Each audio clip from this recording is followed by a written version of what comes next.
You've been told that if nothing is changing fast, then nothing is changing at all, that if your life feels slow, you must be falling behind, that if results don't appear, you must be doing something wrong. But if that were true, why do so many people rush and still feel empty? Why does speed bring exhaustion instead of peace? Why does forcing the next step only create more resistance? The truth is this: what moves slowly is still moving forward. Growth does not need noise, progress does not need proof, and trust does not need certainty. Buddhist teachings remind us that the path unfolds in its own time, that roots grow in darkness, that clarity comes after patience, not before it. Tonight, as you listen, your need to hurry will begin to loosen your mind. Will stop chasing the next moment. Your body will remember how to rest inside the present one. You will understand that even if you feel unsure, even if nothing looks different, even if the path feels quiet, you are still moving forward. This is not about pushing. This is about trusting the step, trusting the pace, trusting yourself. What moves slowly is still moving forward. Are you ready? Let's begin. The words you just heard are not meant to motivate you to move faster. They are meant to loosen the grip of urgency that has been quietly tightening around your life. There is a moment after understanding, but before action, where something settles inside you. This is that moment. This is where the noise fades and a deeper question begins to surface. What if stillness is not failure? What if pause is not weakness? What if the very thing you have been judging is the evidence that something important is happening beneath the surface?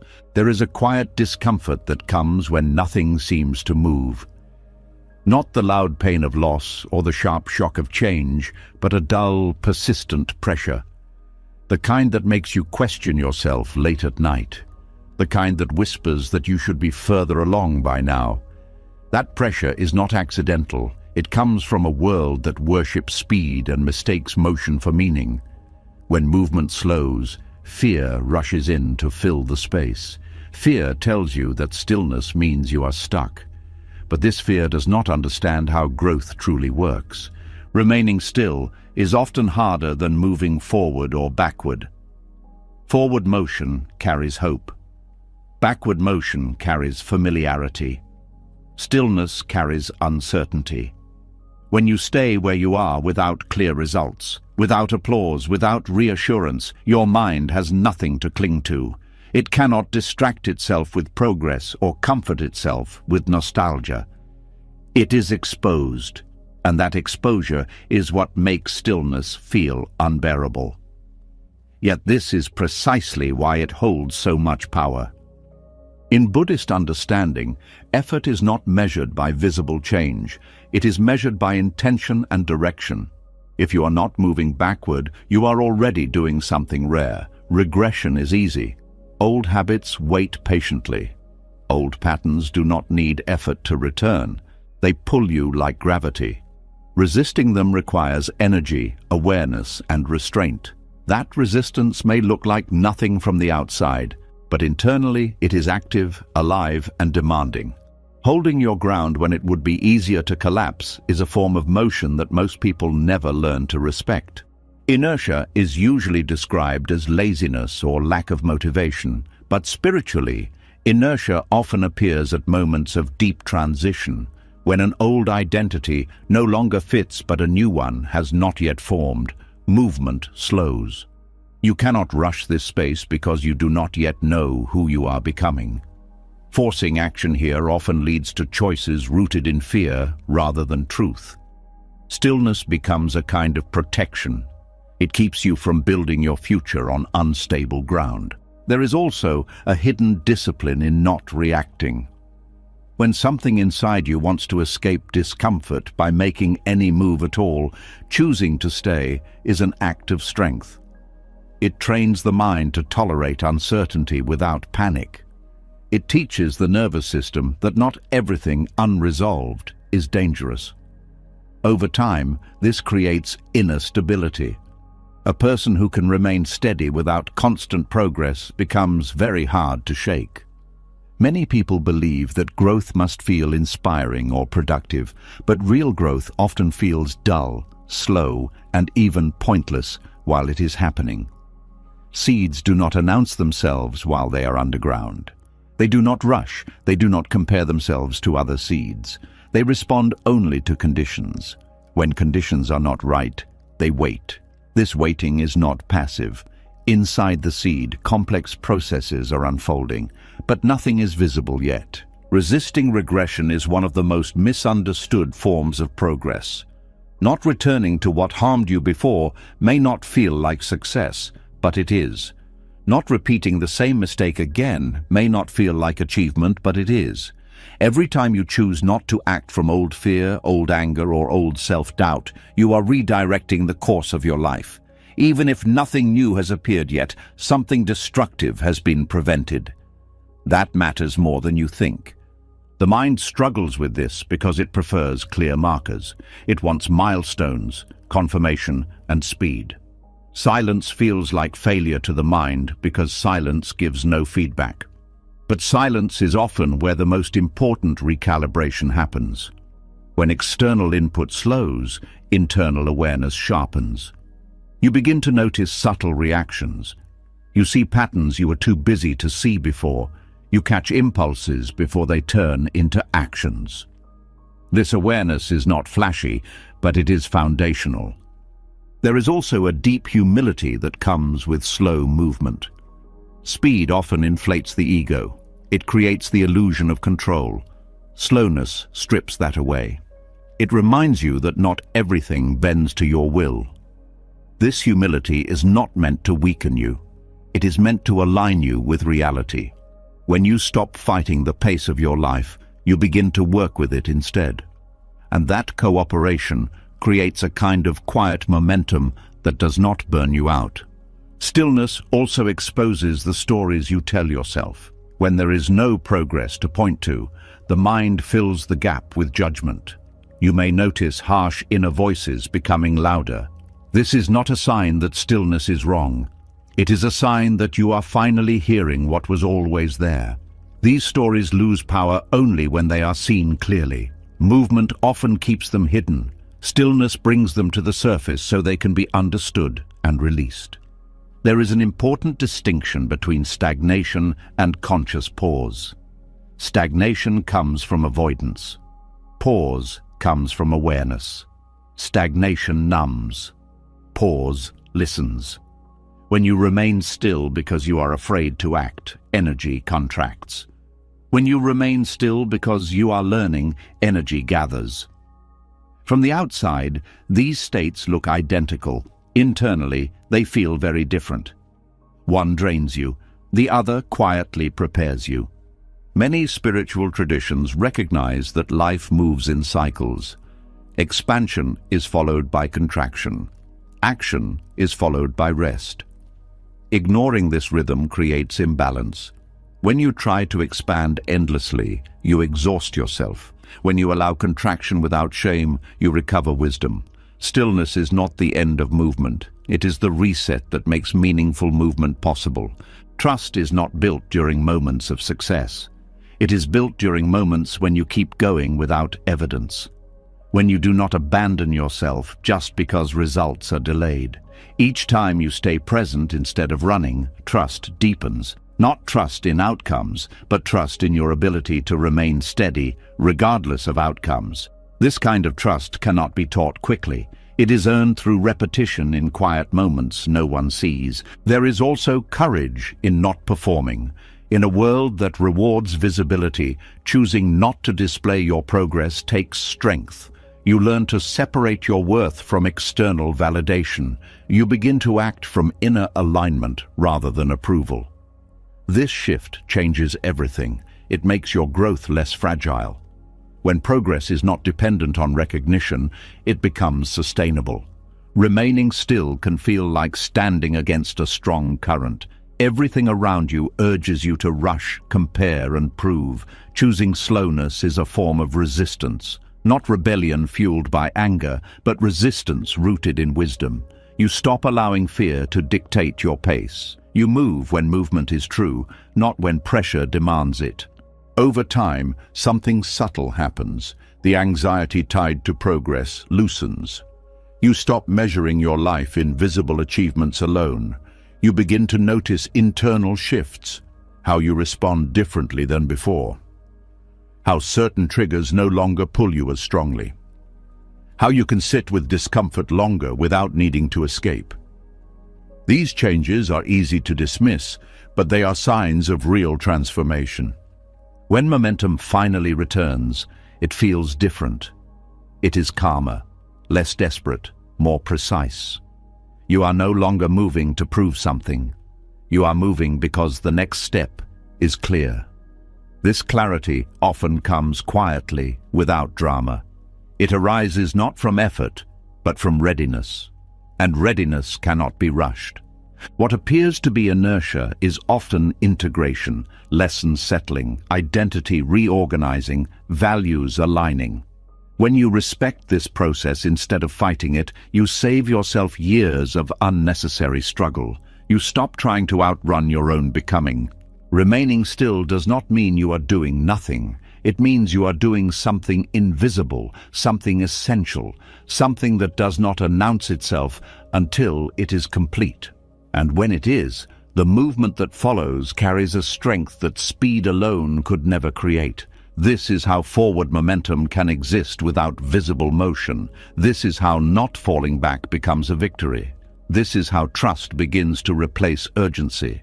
And this is how what moves slowly continues, quietly, undeniably forward. What follows grows naturally from that quiet strength you just touched. When movement becomes subtle and patience replaces urgency, something else begins to happen beneath the surface. Effort no longer seeks applause, growth no longer needs proof, and a different kind of progress starts to take shape, one that unfolds far from noise, far from eyes, far from praise. This is where things become real. There is a strange loneliness that comes when you keep going and no one notices, no encouragement, no recognition, no visible reward, just you, repeating the same small effort day after day. At first, this loneliness can feel discouraging. The mind begins to ask why you bother. What is the point of effort that leaves no trace? But hidden inside this quiet space is a powerful transformation that rarely happens any other way. When no one is watching, intention changes. Actions lose their performance layer. You stop doing things to be seen and start doing them because they feel right. This shift is subtle, but it rewires motivation at its root. Effort driven by approval is fragile. It collapses when validation disappears. Effort driven by inner alignment becomes stable. It does not depend on feedback to survive. Unseen effort strips away self-deception. When there is no audience, there is no benefit in pretending. You see clearly how much energy you are truly willing to give. You notice when you cut corners. You notice when resistance appears. This honesty is uncomfortable at first, but it is cleansing. It clears intention of false layers and leaves behind something simpler and stronger. There is also a quiet discipline that forms in private effort. Doing the right thing when no one will know trains integrity at a deep level. Over time, your actions begin to match your values more consistently. You stop negotiating with yourself as much. You stop needing external pressure to behave with care. This alignment builds trust within you, not confidence based on results, but trust based on character. Many people struggle not because they lack ability, but because their effort depends on being witnessed. When praise disappears, motivation collapses. But when you learn to continue without witnesses, you free yourself from this dependency. You become less reactive to attention and less wounded by neglect. This emotional independence creates resilience that cannot be taken away. There is something else happening during unseen progress. The nervous system relaxes. When you are not trying to impress, there is less tension, less self-monitoring, less fear of failure. This relaxed state allows deeper learning. Mistakes become information instead of threats. Curiosity replaces pressure. Growth becomes more natural. Unseen effort also protects sincerity. When goals are shared too early, they often become distorted by expectation. You start shaping your path to match how others see it. Quiet effort shields your process from this interference. It allows intentions to mature before they are exposed. This protection keeps growth grounded and less vulnerable to ego. In Buddhist teachings, purification does not come from dramatic acts. It comes from repeated right action done without attachment to outcome. When effort is unseen, attachment loosens. You act because it is wholesome, not because it will be rewarded. This creates clarity of mind. Actions stop carrying hidden demands. They become lighter. Over time, something unexpected happens. You begin to trust yourself more, not because you succeeded publicly, but because you showed up privately. You know what you are capable of even when no one is watching. This self-trust is quiet but unshakable. It does not need reassurance. It does not crumble under doubt. There is a deep peace that comes from knowing you are living in alignment, even if no one knows it. This peace does not depend on circumstances. It comes from coherence between inner values and outer behavior. When those two match, the mind settles. Inner conflict reduces. Energy stops leaking through contradiction. Unseen effort also teaches patience in a new way. When progress is invisible, you cannot rush toward a finish line. You learn to focus on the process itself. Attention shifts from outcome to presence. This presence sharpens awareness. You notice subtleties you would miss if you were chasing results. Life slows down just enough for depth to appear. There is also humility in working without witnesses. You stop assuming that effort entitles you to recognition. You accept that much of life unfolds quietly. This humility softens the ego. It makes learning easier. It allows correction without shame. When pride loosens, wisdom has more room to enter. Another transformation happens in how you relate to time. Without external markers of success, time stops being measured by achievement alone. Days are no longer wasted just because nothing visible happened. You begin to sense value in consistency, in showing up, in not abandoning the path. This changes how you experience your life. Unseen progress also changes how you relate to others. When you are no longer chasing recognition, comparison loses power. You are less threatened by other people's success, less envious, less defensive. You can appreciate others without feeling diminished. This emotional maturity creates healthier relationships. There is a quiet courage required to continue when doubt has no immediate answer. No applause means doubt speaks louder. Questions become sharper. This is where inner trust is forged. Each time you continue anyway, trust strengthens. Not blind trust, but earned trust. Trust that you can stay with uncertainty without falling apart. Over time, you may notice that motivation shifts from excitement to commitment. Excitement rises and falls. Commitment remains. This is not dull, it is stable. It allows long-term growth. Many meaningful changes in life require this kind of steady presence. Without it, progress fragments. Unseen effort also deepens compassion. When you struggle quietly, you become more understanding of others who do the same. You stop assuming that lack of visible success means lack of effort. This softens judgment. It expands empathy. You recognize that everyone carries invisible labor. There is also a subtle joy in private consistency, not the loud joy of celebration, but a calm satisfaction, a sense of rightness. You may not feel accomplished, but you feel grounded. This groundedness becomes a refuge. It steadies you during chaos. It anchors you when things fall apart. When results eventually appear, they feel different, less intoxicating, less defining. You are not dependent on them for identity. Success becomes something you experience, not something you cling to. And if results never appear in the way you expected, you are still intact. Your worth was never tied to visibility. Unseen effort teaches you to value what lasts. Attention fades, trends change, praise disappears, but inner alignment remains. The habits you build in silence shape your future more than any public milestone. This understanding brings relief. You no longer feel pressured to perform your becoming. As this way of moving settles in, trust becomes quieter but stronger. You trust the path without needing constant confirmation. You trust yourself without needing proof.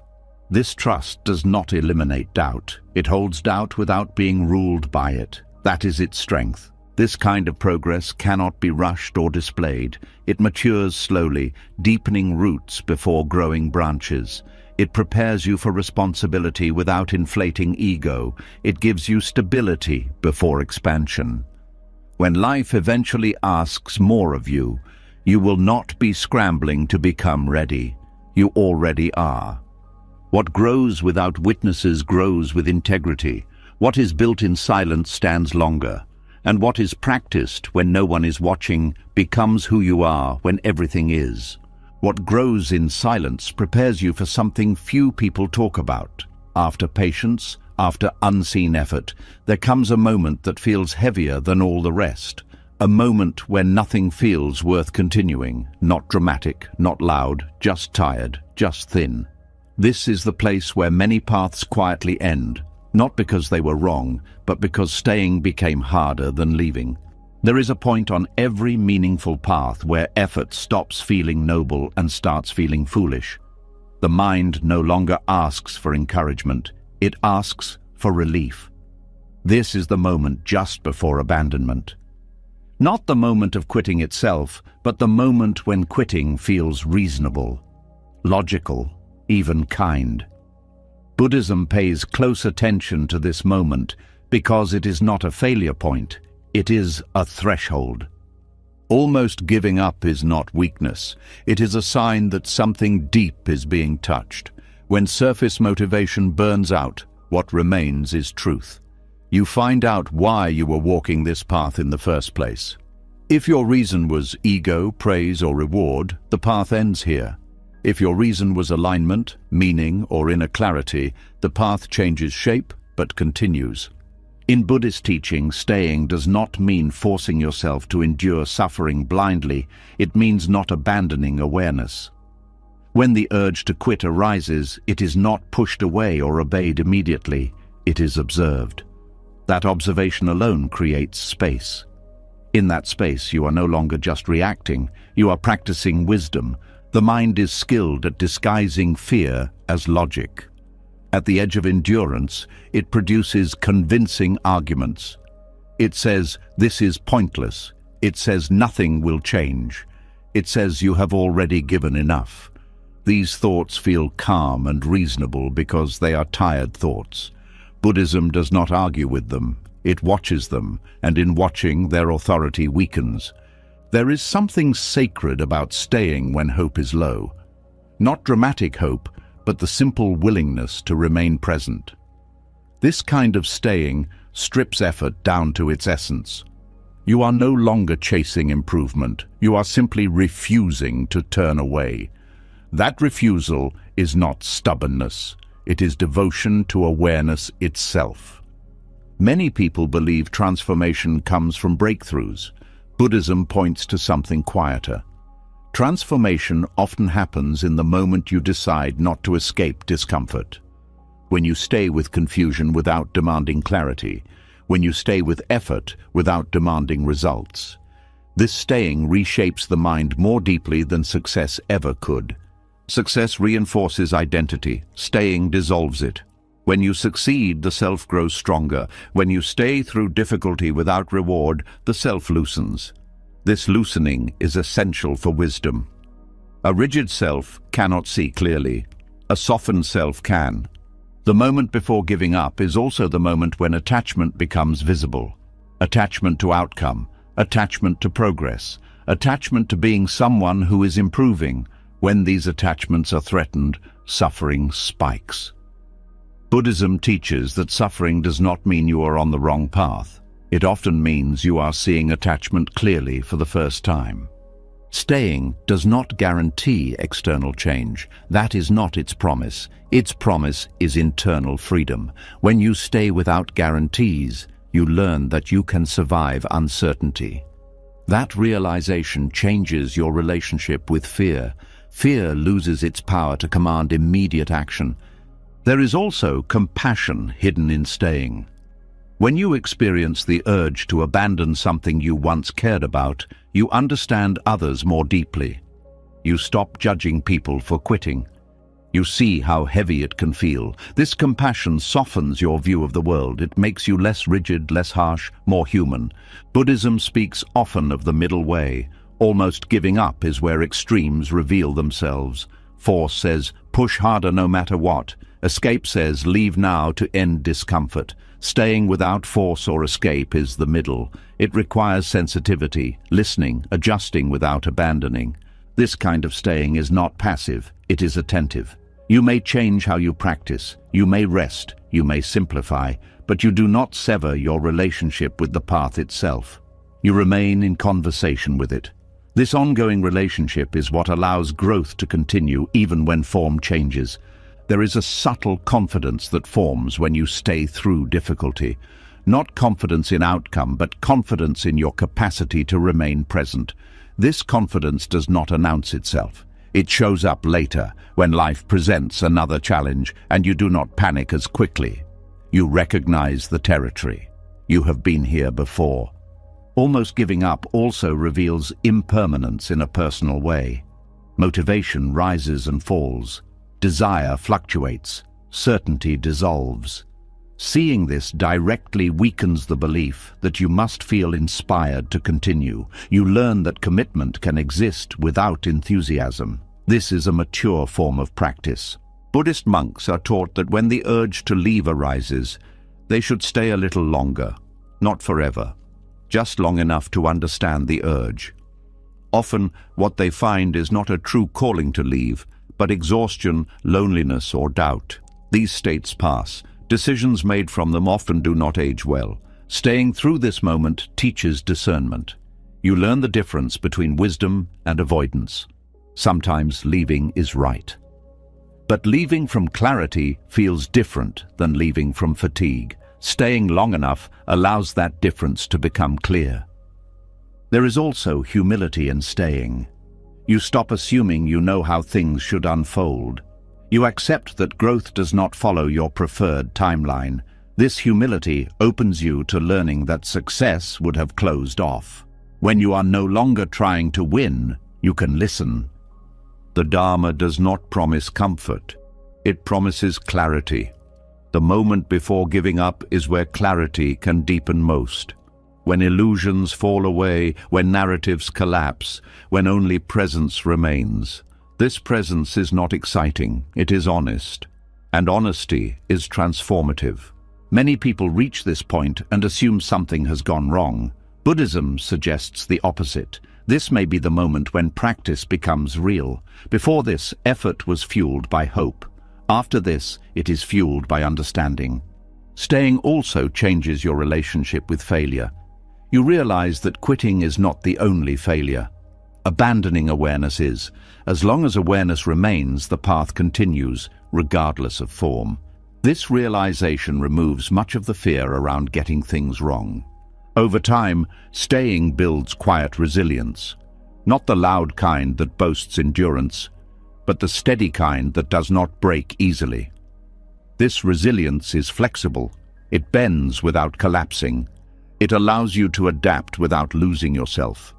There is a deep dignity in staying, not because it looks strong, but because it is honest. You are not pretending to be inspired. You are not chasing a future version of yourself. You are meeting reality as it is and choosing not to turn away. When people speak of transformation, they often point to moments of victory. Buddhism points to moments of endurance with awareness. Staying when you almost give up reshapes the mind in ways success cannot. Success confirms who you think you are.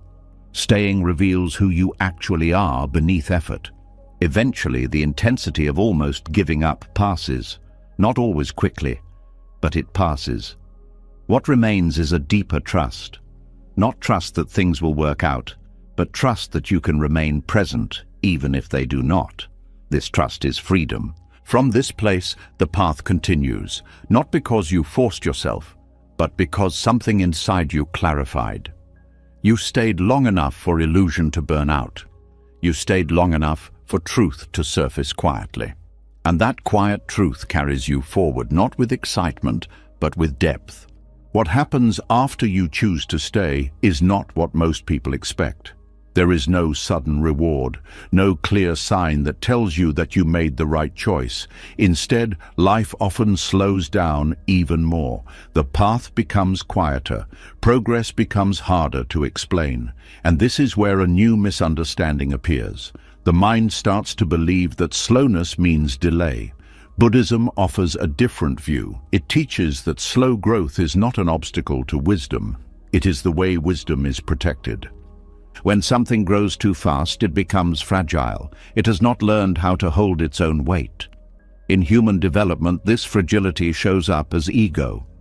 When insight, success, or clarity arrives before humility has formed, pride fills the gap. The person begins to identify with the growth instead of being shaped by it. Slow growth prevents this by stretching development across time, forcing the mind to mature alongside understanding. Gradual unfolding keeps wisdom from becoming a performance. When change happens slowly, there is no dramatic moment to cling to, no story to tell, no identity to build around being advanced. This protects you from spiritual pride, which is one of the most subtle traps on any inner path. Pride does not always look loud. Sometimes it hides behind certainty, behind advice-giving, behind the quiet belief that you now see more clearly than others. Slow growth also keeps understanding embodied. Fast insight often stays intellectual. It sounds right, but it has not yet been tested by life. When growth is gradual, each small realization must live with you through ordinary days, through irritation, through boredom, through disappointment. This daily friction grounds wisdom. It stops it from floating above reality. There is also a protective patience built through slowness. You learn to hold insight without rushing to act on it. You learn to let understanding settle before it speaks. This restraint is not hesitation, it is discernment. Many mistakes are made not because insight is wrong, but because it is expressed before it is ready. Buddhist teachings emphasize right timing as much as right understanding. A truth revealed too early can cause harm, to yourself or to others. Slow growth ensures that wisdom ripens at the same pace as compassion. Without compassion, insight becomes sharp and cutting. With compassion, it becomes healing. Another protection offered by slowness is the reduction of attachment to identity. When growth takes time, you cannot easily point to a moment where you became someone new. The self remains fluid. This fluidity keeps ego from solidifying around progress. You are less likely to think, "I have arrived," because arrival never clearly happens. Slow growth also limits exposure. When understanding unfolds quietly, fewer people project expectations onto you. You are not pressured to represent wisdom before you are ready. This privacy allows mistakes. It allows learning without shame. Premature exposure often freezes development because the fear of being seen as inconsistent becomes stronger than the desire to keep learning. There is a reason many traditions value apprenticeship. Wisdom passed slowly through observation and repetition protects both teacher and student. It ensures that knowledge is carried responsibly. In personal growth, slow unfolding plays the same role. It prevents you from carrying insights you do not yet know how to live. Gradual growth also builds humility through repetition. When progress is slow, you are reminded often of your limits. You encounter the same struggles again and again. This repetition humbles the mind. It keeps you from believing that one insight has solved everything. You learn that understanding deepens through return, not conquest. Slowness also gives space for integration. Insight changes how you see the world. Integration changes how you live in it. These two processes move at different speeds. Insight can arrive quickly. Integration cannot. Slow growth honors this difference. It allows behavior, emotion, and perception to realign naturally. There is also protection from burnout. Rapid change demands constant adjustment. The nervous system struggles to keep up. Slow growth allows rest between shifts. It gives the body time to adapt. This steadiness preserves energy. It makes long-term practice possible. Another subtle protection is the weakening of comparison. When growth is slow and personal, there is little to compare. You stop measuring yourself against others' timelines. You begin to trust your own rhythm. This trust reduces envy and insecurity. It allows focus to return inward. Slow growth also reveals motivation clearly. When progress is delayed, false reasons fall away. If you are growing for recognition, impatience will expose it. If you are growing for escape, frustration will reveal it. What remains is a simpler intention, one that can endure. There is also a deep safety in being underestimated. When growth is quiet, you are not burdened by expectations. You are free to experiment, to fail, to change your mind. This freedom is rare and precious. It allows authenticity to survive. Buddhism does not see wisdom as something to display. It sees it as something to live. Slow growth aligns with this view. It ensures that understanding becomes behavior, not belief. That clarity becomes kindness, not certainty. Gradual unfolding also builds patience with others. When your own growth takes time, you stop expecting quick change from those around you. This patience improves relationships. It softens judgment. It creates space for connection rather than correction. There is also a protection from spiritual bypassing. Fast growth can skip over unresolved pain. Slow growth does not allow this. It brings unresolved patterns back again and again until they are met. This meeting is uncomfortable, but it prevents false peace. Slow growth teaches respect for complexity. You stop looking for simple answers. You accept that understanding deepens through layers. This respect keeps you curious. It prevents rigidity. It allows learning to continue. Over time, slow growth creates a kind of quiet confidence, not confidence that you are right, but confidence that you are learning. This confidence does not need defense. It does not argue. It listens. When wisdom is protected by slowness, it matures without distortion. It remains flexible, responsive, human. It does not harden into doctrine or identity. It stays alive. From the outside, slow growth may look like delay. From the inside, it feels like preparation, a careful shaping, a steady strengthening. It keeps you from becoming something you cannot yet carry. And when the time comes for clarity to express itself, it does so gently, without urgency, without pride, without the need to be seen. What unfolds then is not rushed growth, but rooted presence, not a sudden leap, but a natural step forward, taken at exactly the pace that keeps wisdom whole. What grows slowly begins to feel protected, but protection often comes with restriction. After wisdom has been sheltered from pride and hurry, life tends to do something that feels unsettling. Options reduce, energy funnels. The wide road quietly closes, and what remains feels narrow, specific, and demanding. This narrowing is rarely explained. It simply happens, and many people mistake it for loss, when in truth it is preparation for clarity. There are seasons when life feels open, many choices, many directions, many identities you could step into. This openness feels freeing, but it is also distracting. Awareness scatters, attention splits. When everything is possible, very little is seen deeply. Buddhism teaches that clarity does not come from endless options. It comes from refinement, and refinement requires narrowing. When the path narrows, distractions fall away. Not because you rejected them, but because they no longer fit. Activities that once held interest begin to feel empty. Conversations lose their pull. Certain ambitions quietly dissolve. This can feel confusing or even frightening. But this is awareness becoming more precise. Energy is being gathered instead of spread thin. Narrowing often appears as limitation. Less time, less energy, less tolerance for noise. The mind may panic and interpret this as decline. But spiritually, this contraction is intentional, like a lens focusing light. Narrowing concentrates attention. What once felt overwhelming becomes clearer because less is competing for awareness. Life often slows before clarity because speed depends on momentum and clarity depends on presence. When momentum fades, presence becomes unavoidable. You are forced to see what remains when movement stops. This seeing is not comfortable. It removes distractions that once softened discomfort, but it also removes illusions.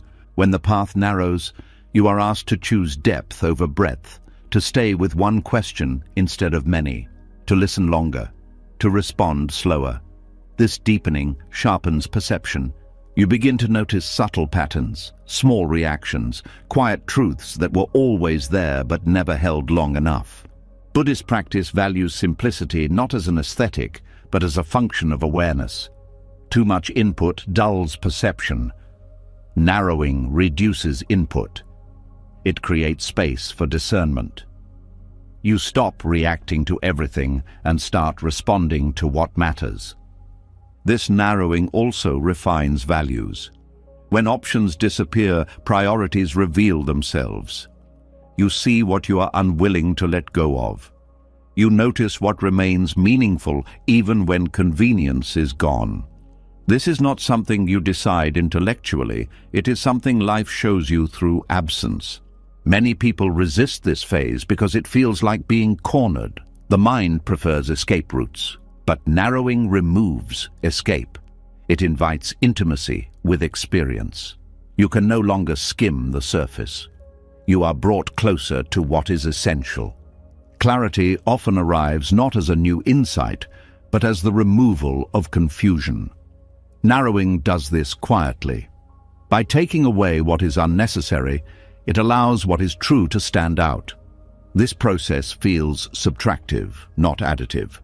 And subtraction can feel like loss until you see what it reveals. There is also a sharpening of responsibility that comes with narrowing. When choices are fewer, avoidance becomes harder. You can no longer blame confusion on complexity. You are asked to meet what is in front of you fully. This responsibility matures awareness. Narrowing also strengthens commitment. When the path is wide, commitment is loose. You can always turn elsewhere. When the path narrows, commitment deepens because turning away costs more. This cost is not punishment, it is clarification of intent. Life often narrows the path before clarity because clarity demands honesty. Honesty cannot coexist with endless distraction. When distractions fall away, self-deception becomes visible. You see what you have been avoiding. This seeing is uncomfortable, but it is cleansing. In Buddhism, renunciation is often misunderstood as rejection. In truth, it is refinement of attention. Narrowing is a form of renunciation that happens naturally. You stop engaging with what drains you because awareness no longer tolerates it. This is not force, it is sensitivity. Narrowing also deepens compassion. When your own life simplifies, you become more attuned to suffering. You notice pain you once overlooked. This sensitivity arises because awareness is no longer overloaded. Compassion sharpens alongside clarity. The slowing that accompanies narrowing is essential. Speed would blur perception. Slowness allows details to surface. You notice tone, intention, subtle emotional shifts. This refined awareness makes your responses more skillful. Narrowing also teaches trust. When familiar supports disappear, you learn to rely on presence itself. You discover that awareness can hold you even when circumstances feel constrained. This trust is quiet but strong. Many people interpret narrowing as life closing in on them. Buddhism suggests it is life guiding attention inward. The outer world becomes simpler so the inner world can be seen clearly. This inward turn is not withdrawal, it is alignment. Clarity that emerges from narrowing is different from clarity achieved through analysis. It is embodied, felt. You do not argue for it, you recognize it. It carries a sense of inevitability, not urgency, but rightness. Narrowing also reveals what you are ready for. Certain opportunities disappear because they no longer match your depth. This can feel disappointing, but it is protective. It prevents you from dispersing energy needed for what is next. As awareness refines, choices become simpler. Not because life is simpler, but because you see more clearly. You know what to say no to. You know what deserves care. This simplicity reduces inner conflict. The path narrows on purpose to teach you how to walk it fully. Wide paths encourage wandering. Narrow paths require presence. Each step matters. Each movement is felt. This attention transforms walking into practice. Eventually, clarity emerges not as certainty, but as steadiness. You stop needing many answers. One direction becomes enough. Not because it promises success, but because it feels true. This clarity does not shout, it settles. It brings a quiet confidence. You are no longer pulled in many directions. Awareness stands firm. Narrowing is not permanent, it is a phase. But the clarity it brings remains. Once awareness has been refined, even when life widens again, you do not lose what you learned. You carry discernment with you. What felt like restriction reveals itself as guidance. What felt like slowing reveals itself as focusing. And what felt like loss reveals itself as preparation. When the path narrows, life is not taking something away to punish you. It is removing what you no longer need so that what truly matters can finally be seen. When the path narrows long enough, something quiet becomes unavoidable. You cannot wait forever for clarity to arrive fully formed. The road no longer offers many options, yet it also does not offer certainty. What remains is a simple and uncomfortable choice. Stay frozen until reassurance appears, or take a step without knowing where it will land. This is where practice changes its nature. This is where trust stops being an idea and becomes an action. There is a deep habit in the human mind that looks for guarantees before it moves. Proof, signs, validation, something external that says yes, now is safe. When life was wide, you could delay movement and still feel alive. But on a narrow path, stillness without awareness turns into stagnation. At this stage, movement is required, but certainty is no longer available. This tension is not a mistake. It is the training itself. Buddhist teachings do not promise certainty. They teach how to live without it. The mind believes certainty creates safety, but experience shows otherwise. Even the most guaranteed outcomes change. Even the clearest plans collapse. Waiting for reassurance often means waiting forever. The practice then is learning how to move while uncertainty remains.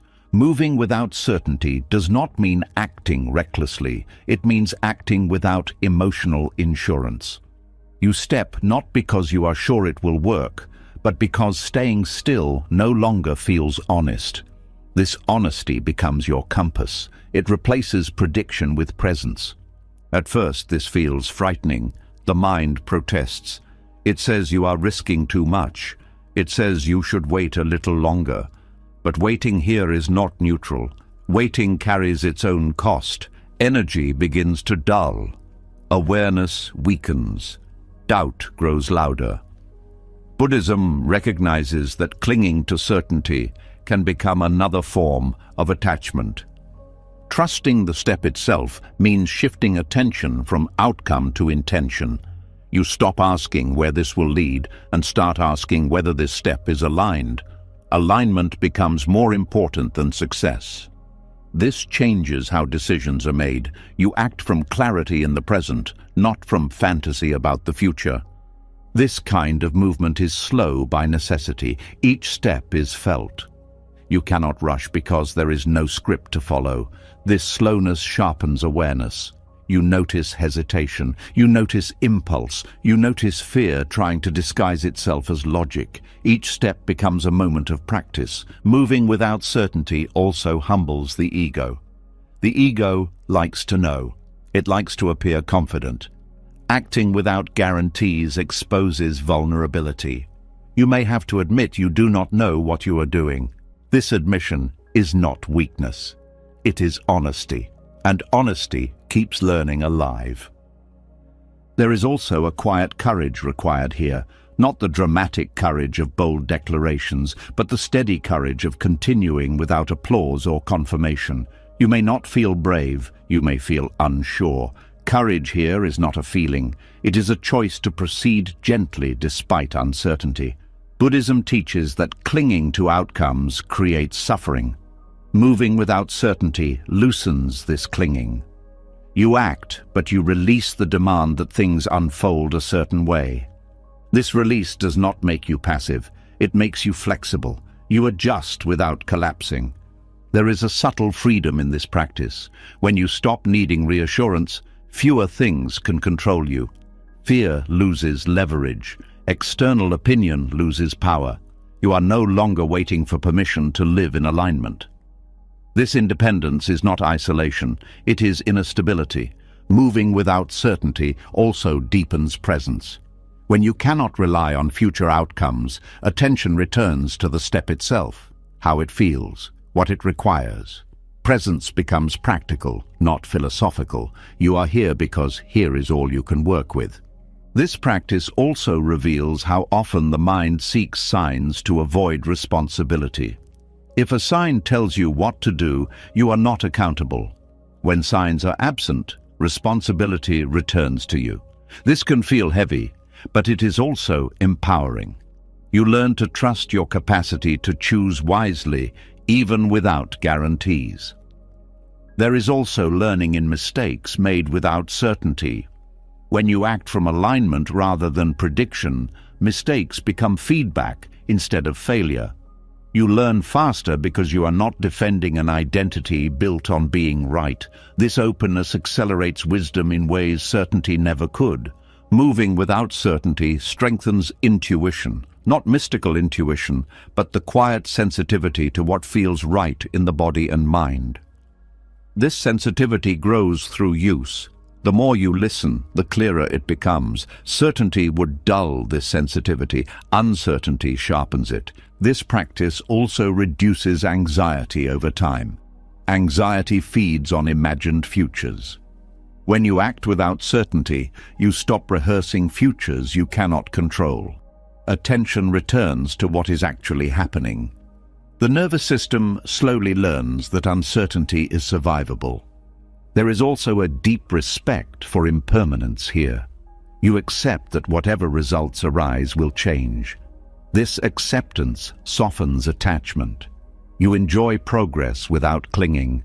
You accept setbacks without despair. Balance emerges not from control, but from understanding change. Moving without certainty also changes how you relate to others. You stop expecting them to provide reassurance you cannot give yourself. Relationships become less dependent and more genuine. You share uncertainty instead of hiding it. This honesty deepens connection. This practice teaches patience in action. You move, but you do not force. You respond, but you do not rush. You allow consequences to unfold without interference. This patience keeps action clean. It prevents panic-driven decisions. There is also a subtle joy that appears, not excitement, but a quiet satisfaction. You are living truthfully. You are no longer waiting for life to start once everything makes sense. Life is happening now, step by step, without a map. Over time, trust shifts. You stop trusting outcomes and start trusting process. You trust that awareness will guide the next step when it arrives. This trust is earned, not assumed. Each step without certainty that does not destroy you builds confidence. Buddhism often speaks of walking the path without knowing the destination. This is not poetic exaggeration, it is a practical instruction. The destination changes as you change. Fixating on it limits growth. Trusting the step allows evolution. Moving without certainty also dissolves regret. When choices are made from presence rather than fear, even mistakes carry less bitterness. You know you acted honestly with what you had. This self-respect softens hindsight. As this practice deepens, uncertainty becomes less threatening. It becomes familiar terrain. You recognize its textures. You know how to breathe inside it. You know how to move slowly through it without freezing. Eventually, you realize that certainty was never the source of safety. Presence was, awareness was. The ability to respond wisely in real time was. This realization changes how you live. The step itself becomes enough. Not because it guarantees success, but because it expresses truth in motion. And when truth moves, even without certainty, it carries its own quiet direction. From here, the path continues not with confidence in outcomes, but with confidence in awareness. You move, you adjust, you learn, and in doing so, you discover that trust was never about knowing where you were going. It was about knowing how to walk when you did not. When you learn to move without certainty, something unexpected happens. Confidence does not rush in to replace doubt. Strength does not suddenly feel strong. Instead, energy thins out. Motivation fades. What once felt meaningful now feels quiet, even dry. And this is where many people assume they have lost their faith. Buddhism points to something deeper. It says this may be the moment when faith becomes real. There is a common belief that faith feels warm, hopeful, and inspiring, that it lifts you, that it reassures you. But much of what is called faith is actually emotion. Emotion rises and falls. It depends on mood, health, sleep, and circumstances. When emotion disappears, people think trust has disappeared with it. What remains feels empty, flat, or heavy. This is not the absence of faith. This is faith stripped of feeling. Faith that does not feel like faith often appears during exhaustion, when you have been patient for a long time, when effort has been steady but results remain unclear, when emotional fuel runs out. At this stage, continuing does not feel noble or spiritual. It feels mechanical, ordinary, sometimes pointless. And yet something keeps you from quitting entirely. That something is quiet trust. This trust does not speak in encouraging words. It does not promise outcomes. It does not protect you from doubt. It simply keeps you oriented. You still show up. You still choose not to turn away. You still act with care, even when you feel nothing. Buddhism recognizes this as a mature form of faith, one that does not depend on inspiration. Doubt often gets a bad reputation, but doubt is not the opposite of faith. Indifference is. Doubt asks questions, it examines, it tests. When faith exists beneath doubt, it allows doubt to pass through without collapse. You do not need to silence doubt to continue. You learn to carry it. Emotional dryness is especially confusing. Practices that once felt nourishing now feel empty. Teachings that once resonated now feel distant. This dryness is not a sign that the path is wrong. It is a sign that attachment to feeling is dissolving. Buddhism teaches that relying on pleasant states creates dependency. Dryness breaks that dependency. When faith no longer feels good, intention becomes clearer. You are no longer practicing because it soothes you. You are practicing because it aligns you. This alignment is quieter than comfort, but stronger. It does not disappear when conditions change. There is also humility in faith that feels thin. You stop assuming that spiritual life exists to make you feel better. You accept that some seasons are barren. This acceptance deepens wisdom. It prevents entitlement. It allows practice to continue without bargaining. Fatigue plays a key role here, not just physical tiredness, but existential tiredness, the kind that comes from carrying effort over time. When fatigue is present, the mind seeks relief. It questions the value of continuing. Buddhism does not deny this fatigue. It invites compassion toward it.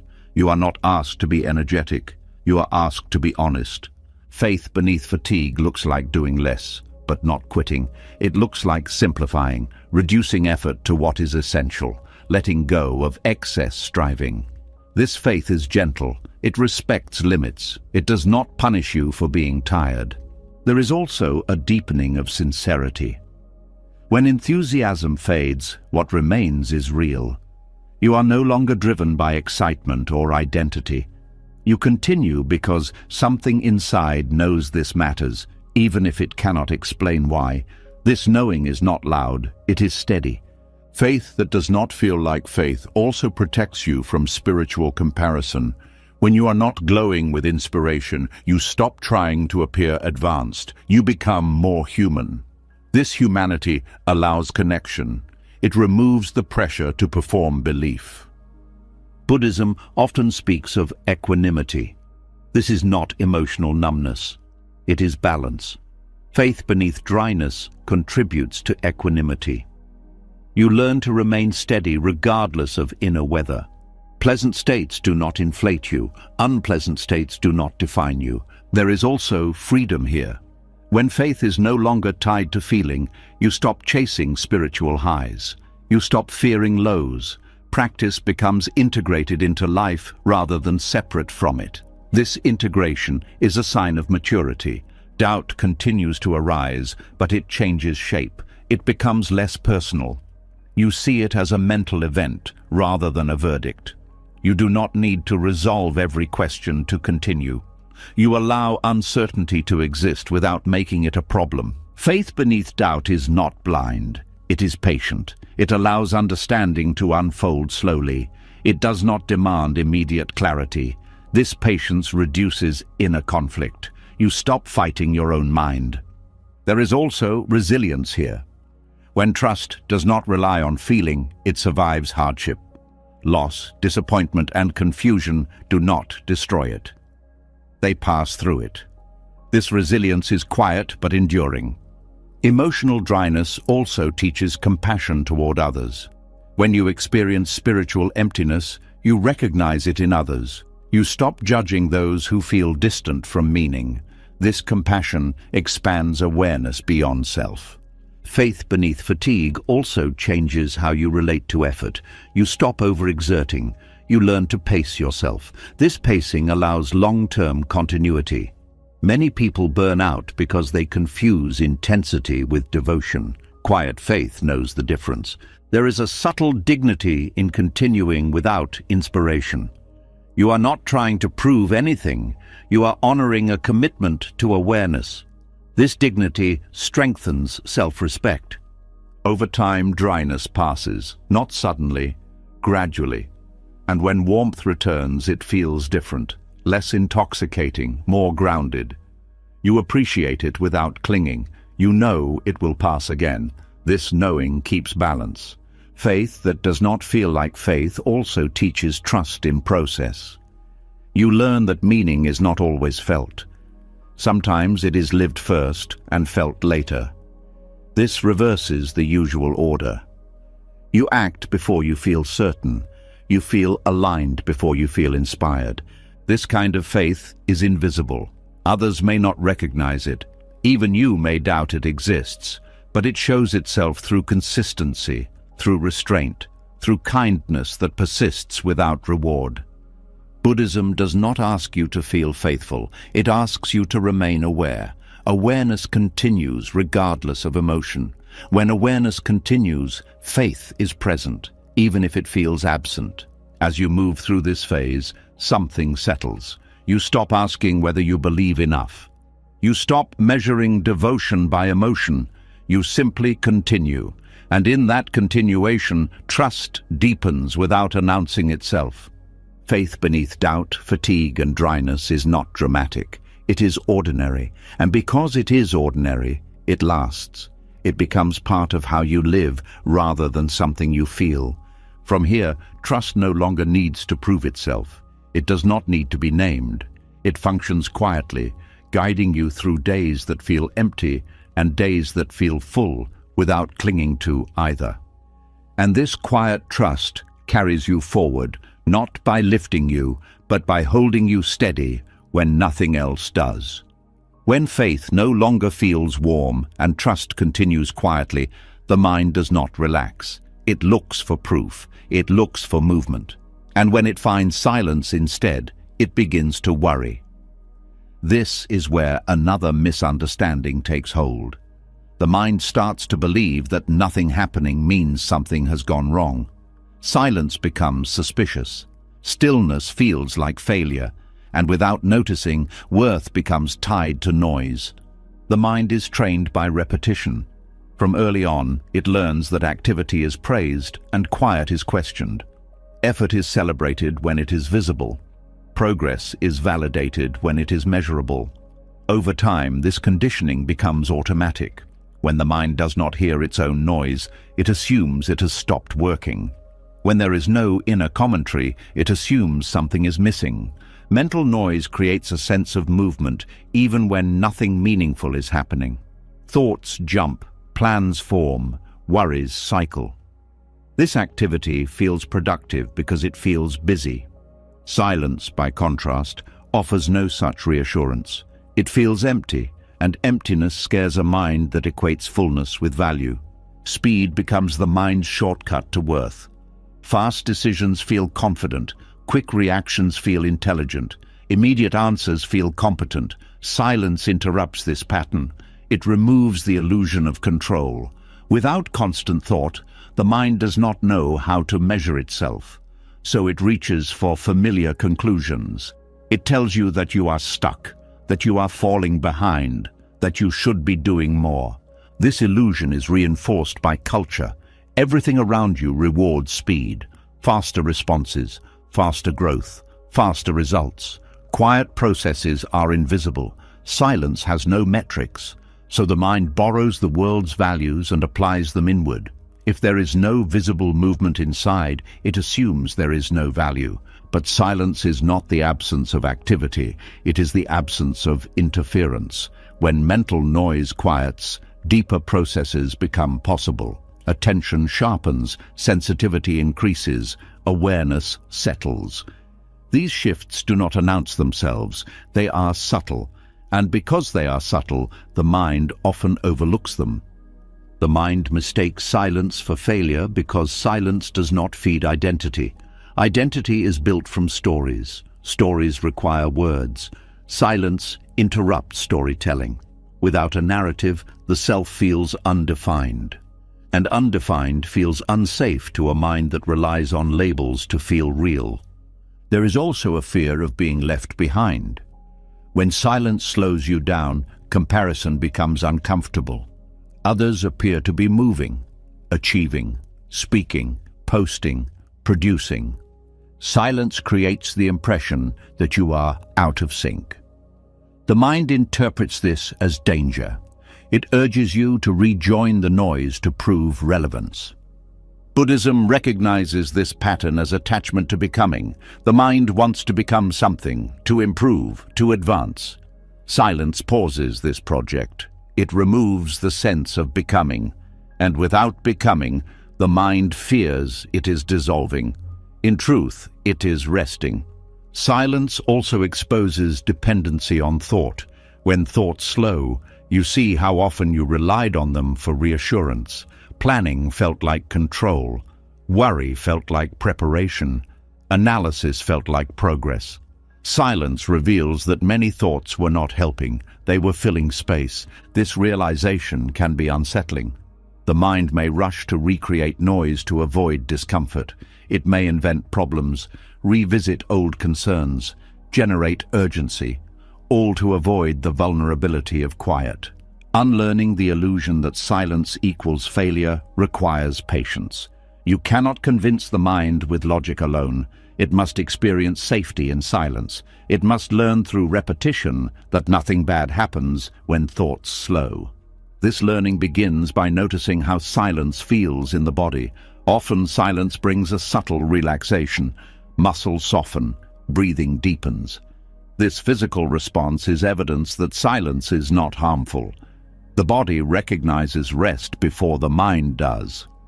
Silence also allows perception to widen. When the mind is noisy, attention narrows to thoughts. When noise fades, senses awaken. Sounds become clearer. Light feels softer. Small details stand out. This sensory clarity is a form of intelligence the mind often ignores. The mind mistakes silence for failure because it does not know how to measure presence. Presence has no scoreboard.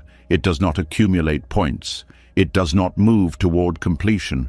It simply exists. And because it does not aim, it feels useless to a goal-driven mind.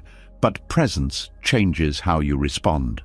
When presence is strong, reactions slow. You pause before speaking. You listen more fully. You notice subtle shifts in others. These changes may not feel productive, but they transform relationships and decisions. Silence also weakens compulsive thinking. Without constant stimulation, patterns lose momentum. Thoughts arise and pass without being chased. This freedom can feel unfamiliar. The mind may interpret unfamiliar as wrong, but unfamiliar is often the doorway to growth. There is also grief hidden here. Silence removes distractions that once kept pain at bay. Old emotions may surface, unresolved feelings may appear. The mind may conclude that silence caused these feelings. In reality, silence allowed them to be seen. Unlearning the illusion means allowing this surfacing without judgment, recognizing that what appears in silence was already there. Silence did not create it. Silence revealed it. The mind also equates speed with intelligence. Quick answers feel smart. Silence feels uncertain. But wisdom often requires pause. It requires time for complexity to settle. Silence allows this settling. It prevents premature conclusions. When silence becomes familiar, a shift occurs. You stop needing to fill every gap. Conversations deepen. Listening improves. You notice that not everything requires response. This restraint refines communication. The illusion of silence as failure also dissolves when you notice its effects over time. You become less reactive, less drained, more grounded. These changes are cumulative. They do not appear all at once, but they are unmistakable. Silence also teaches patience with not knowing. You stop demanding immediate understanding. You allow questions to remain open. This openness invites insight that force would block. The mind fears silence because it cannot predict it. Silence does not follow linear rules. It unfolds organically. This unpredictability threatens control, but letting go of control reveals adaptability. There is also a deeper worth discovered in silence. Worth that is not earned through effort, worth that exists without achievement. This worth is unsettling at first because it contradicts conditioning, but once felt, it becomes grounding. Unlearning the illusion requires repeated exposure, sitting with silence, walking in silence, allowing pauses. Each time, the mind protests less. It learns that silence does not erase you, it clarifies you. Over time, silence stops feeling empty. It feels spacious. It becomes a place of refuge rather than threat. You return to it not because you failed, but because you recognize its value. The mind still tries to equate speed with worth. That habit does not disappear overnight, but awareness loosens its grip. You see the pattern without obeying it. This seeing is freedom. Silence then becomes a teacher.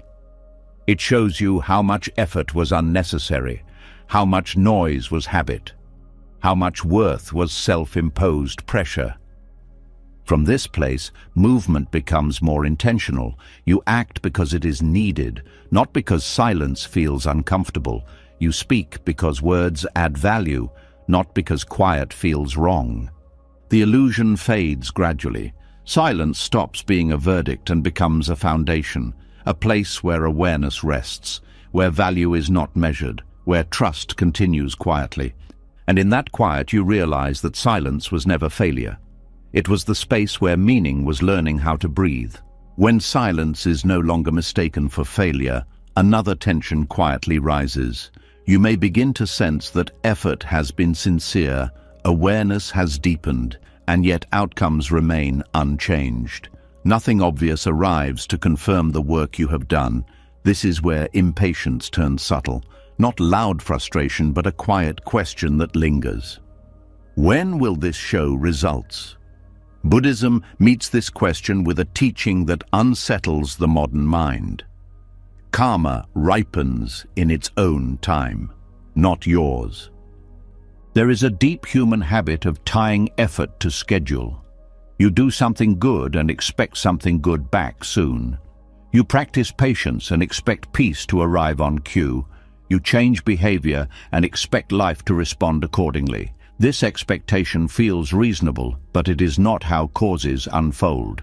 Karmic ripening does not follow clocks, calendars, or emotional readiness. It follows conditions. Karma in Buddhism is not fate. It is not reward or punishment. It is cause and effect unfolding through layers of influence. Each action plants a seed, but seeds do not sprout the moment they are planted. They wait for soil, water, temperature, and time. Many of these conditions are outside your control.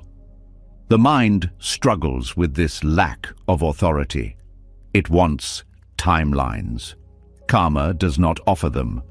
When results do not appear, the mind often assumes effort was wasted. This assumption creates unnecessary suffering. Buddhism teaches that unseen ripening is still ripening. Just because effects are delayed does not mean causes are inactive. Much of karma works invisibly, adjusting internal conditions before external ones change. Human timelines are shaped by desire. We want relief now, we want clarity now, we want confirmation now. But desire itself becomes an obstacle when it demands immediacy. It narrows perception. It blinds you to subtle shifts. It makes you overlook small changes because they are not dramatic enough. Karmic ripening often begins internally, a softer reaction, a slower impulse, a different choice made quietly. These changes may not alter circumstances immediately, but they alter trajectory. Over time, trajectories matter more than moments. There is also the accumulation of old causes. Present experience is shaped by countless past actions, many forgotten. Expecting new effort to override all previous conditions instantly is unrealistic. Buddhism encourages patience not as resignation, but as realism. Surrender plays a crucial role here. Not surrender as giving up, but surrender as releasing the demand to control timing. When you surrender timelines, tension loosens. You stop gripping the future. Energy returns to the present. Peace begins to replace strain. Surrender also restores trust in process. You recognize that effort has value even when outcomes are delayed. This trust prevents burnout. It allows continuity. You continue practicing not because you expect reward soon, but because alignment matters now. There is grief hidden in delayed ripening, grief for time invested without visible return, grief for hopes postponed. Buddhism does not dismiss this grief. It invites you to hold it gently, to feel disappointment without turning it into self-blame. Delayed results often test sincerity. When reward is postponed, motivation reveals itself. Are you acting for outcome or for integrity? This question becomes unavoidable. Surrender clarifies intention by removing payoff. Karmic ripening off schedule also teaches humility. You are reminded that life is larger than personal will. This humility softens resistance. It allows cooperation with reality rather than constant negotiation. There is also protection in delay. Immediate results can inflate ego. Delayed results allow wisdom to mature before success arrives. This prevents misuse of outcome. It ensures readiness. Surrender does not mean passivity. You still act, you still care, but you stop demanding control over when effects appear. This shift reduces anxiety. Anxiety thrives on anticipation. Surrender releases anticipation. There is also freedom from comparison. When timelines dissolve, you stop measuring progress against others. Everyone's karmic conditions differ. Comparison loses meaning. Delayed ripening teaches patience with complexity. Life rarely responds to single actions. Patterns unfold through networks of causes. Understanding this reduces frustration. You stop expecting linear outcomes from non-linear systems. Surrender also deepens compassion. When you see how long change takes, you judge others less harshly. You recognize that effort may be happening beneath the surface. This compassion extends inward as well. Karmic delay invites presence. When future payoff is uncertain, attention returns to what can be done now. This presence reduces suffering created by expectation. There is also resilience built here. When peace does not depend on immediate results, it becomes more stable. You learn to endure uncertainty without collapsing. Surrender restores peace because it removes the struggle against time. Time is not an enemy, it is a condition. Fighting it drains energy, accepting it frees energy. Delayed results often carry deeper lessons. You may be learning restraint, humility, or endurance rather than success. These lessons are harder to measure but more transformative. Surrender also teaches trust in unseen processes. Just as silence revealed hidden activity, delay reveals hidden maturation. You learn to respect what you cannot see. There is also relief in letting go of deadlines for becoming. You stop pressuring yourself to arrive. You allow yourself to be in process. Karmic ripening off schedule teaches patience not as waiting, but as continuing without certainty. This patience stabilizes the mind. It prevents despair. Surrender does not guarantee outcomes. It guarantees peace with unfolding. This peace is not complacency. It is grounded acceptance. Over time, you may notice that results appear unexpectedly, not when demanded, but when conditions align. This unpredictability reinforces humility and trust. Delayed ripening also teaches impermanence. Results, when they come, do not last forever. Knowing this prevents attachment. You appreciate without clinging. Surrender restores peace by shifting focus from outcome to alignment. You measure life by integrity rather than achievement. This measurement is kinder. There is also a quiet dignity in continuing without visible reward. You are no longer negotiating with life. You are participating. Karmic timing cannot be forced, but it can be trusted. Trust grows through experience. Each time delayed effort does not destroy you, trust strengthens. Eventually, impatience softens. You stop asking when and start asking how to remain present. This shift transforms waiting into living. Karmic ripening off schedule teaches you to walk with time rather than race it. When you do, peace is no longer postponed. It arrives now, in the willingness to allow life to unfold without resistance. And in that allowance, effort becomes lighter. Trust deepens, and the path continues without the burden of expectation. When you stop arguing with time and allow life to unfold without forcing it, something very plain remains. No excitement, no clear payoff, just the same day arriving again. The same choice waiting to be made again. This is where many people quietly drift away, not because they lost faith, but because repetition feels invisible. And yet this is where one of the deepest forms of courage begins to show itself. There is a special discomfort in doing the right thing over and over with no change in scenery. The mind likes novelty. It likes progress that can be pointed to. Repetition offers neither. It offers sameness, familiar effort, predictable routine. And because nothing dramatic happens, the mind assumes nothing important is happening at all. But repetition is not stagnation, it is refinement. Each time you repeat a small right action, you meet it from a slightly different inner place. You are not the same person you were yesterday, even if the action looks identical. Awareness shifts subtly, resistance changes shape, understanding deepens quietly. The courage of repetition is quiet, because it does not announce itself. It does not look heroic. It does not come with recognition. Often, no one knows you are doing it. Sometimes even you forget why you started, and yet you continue. This continuation trains the mind in steadiness. Repetition removes drama from effort. Without novelty, motivation cannot rely on excitement. Without praise, effort cannot rely on validation. What remains is intention. You discover whether your actions are rooted in alignment or dependent on reward. This discovery is uncomfortable but clarifying.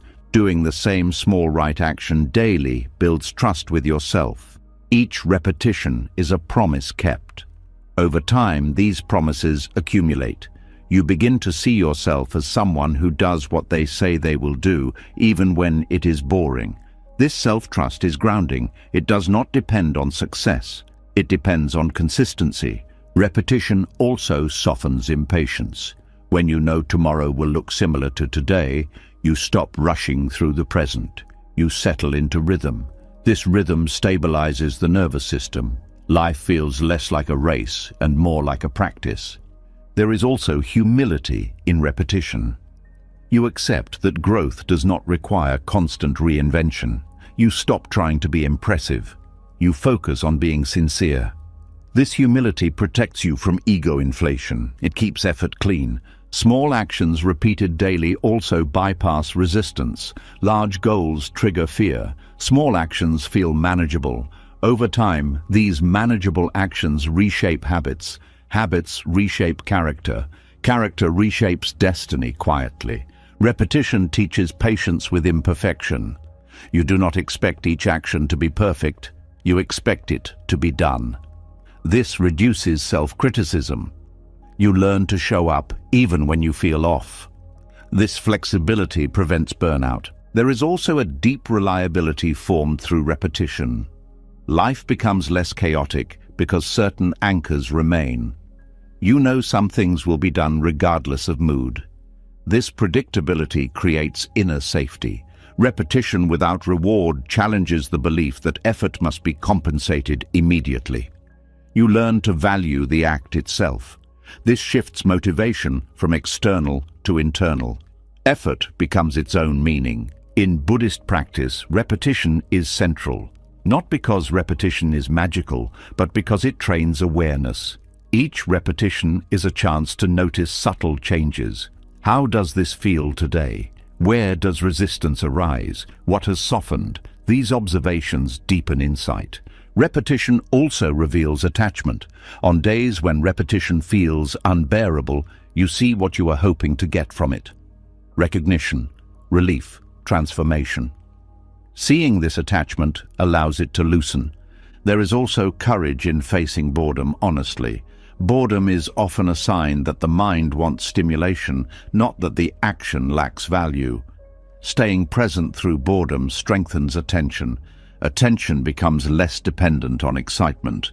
Repetition builds quiet confidence. You stop doubting whether you are capable of long-term effort. You know you can continue even when enthusiasm fades. This confidence is stable because it is earned. Daily repetition also creates momentum without urgency. You move forward steadily without pressure. This steadiness outlasts bursts of motivation. It supports sustainable growth. There is also compassion in repetition. When you repeat kindness, patience, or restraint daily, these qualities become natural. They stop feeling forced. They become part of how you respond. Repetition teaches respect for process. You stop looking for shortcuts. You understand that depth comes from return. This respect reduces frustration. There is also a quiet joy that appears over time, not excitement, but familiarity. A sense of belonging to your own life. You are no longer chasing something else. You are participating fully in what is here. Repetition without novelty trains presence. You cannot rely on excitement to stay engaged. You must notice details. This noticing deepens awareness. There is also freedom here. When you accept repetition, you stop fighting reality. Many aspects of life are repetitive. Accepting this reduces suffering. Repetition also teaches that change is cumulative. You may not notice progress day to day, but looking back, you see difference. This delayed recognition reinforces trust. The quiet courage of repetition lies in continuing without applause, in choosing alignment over recognition, in valuing integrity over excitement. Over time, repetition shapes identity. You become someone who practices, someone who shows up, someone who does not abandon effort because it is ordinary. This courage is not loud. It does not need to be seen. It carries you forward gently day after day, building something durable beneath the surface. And as this steadiness settles, the path continues not with urgency, but with reliability.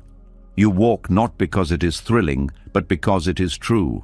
When repetition settles into your life and effort becomes steady rather than dramatic, another truth quietly reveals itself. Some things do not heal quickly, no matter how patiently you show up. Some wounds resist schedules, discipline, and good intentions, and this is where a deeper lesson begins. Not about fixing, not about progress, but about what slow healing gives you that fast healing never can. There is a special kind of frustration that comes from long recovery. Not the sharp pain of injury, but the dull ache of time passing without resolution. You do the work, you rest, you try again, and still, the weight remains. Many people interpret this as failure. Buddhism sees it as education. Slow healing teaches in ways comfort cannot. Quick recovery often bypasses understanding. When pain leaves fast, it leaves little trace. You return to life unchanged, but when struggle stays, it reshapes perception. You become intimate with limitation. You learn what it feels like to carry something unresolved. This familiarity opens the heart. Prolonged struggle softens judgment. When you live with pain, impatience fades. You stop expecting others to be fine on demand. You recognize that effort does not always equal relief. This recognition deepens empathy naturally without effort. Slow healing also dissolves the illusion of control. You realize that not everything responds to willpower. This humility changes how you relate to others. You stop offering quick solutions. You listen more. You respect the complexity of suffering. There is also vulnerability in slow healing. You cannot hide behind improvement. You remain exposed longer. This exposure teaches tenderness. You learn to treat yourself gently because harshness no longer works. This gentleness extends outward. Prolonged struggle teaches presence. When pain does not leave, distraction loses power. You must learn to be with discomfort without constant resistance. This presence strengthens awareness. You become less reactive to pain in others because you recognize it. Slow healing also reveals how deeply connected suffering is. You notice shared patterns: fear, grief, shame, loneliness. These experiences are not unique to you. Seeing this reduces isolation. Compassion grows from recognition. There is patience learned here that cannot be taught. Not patience as waiting, but patience as endurance with kindness.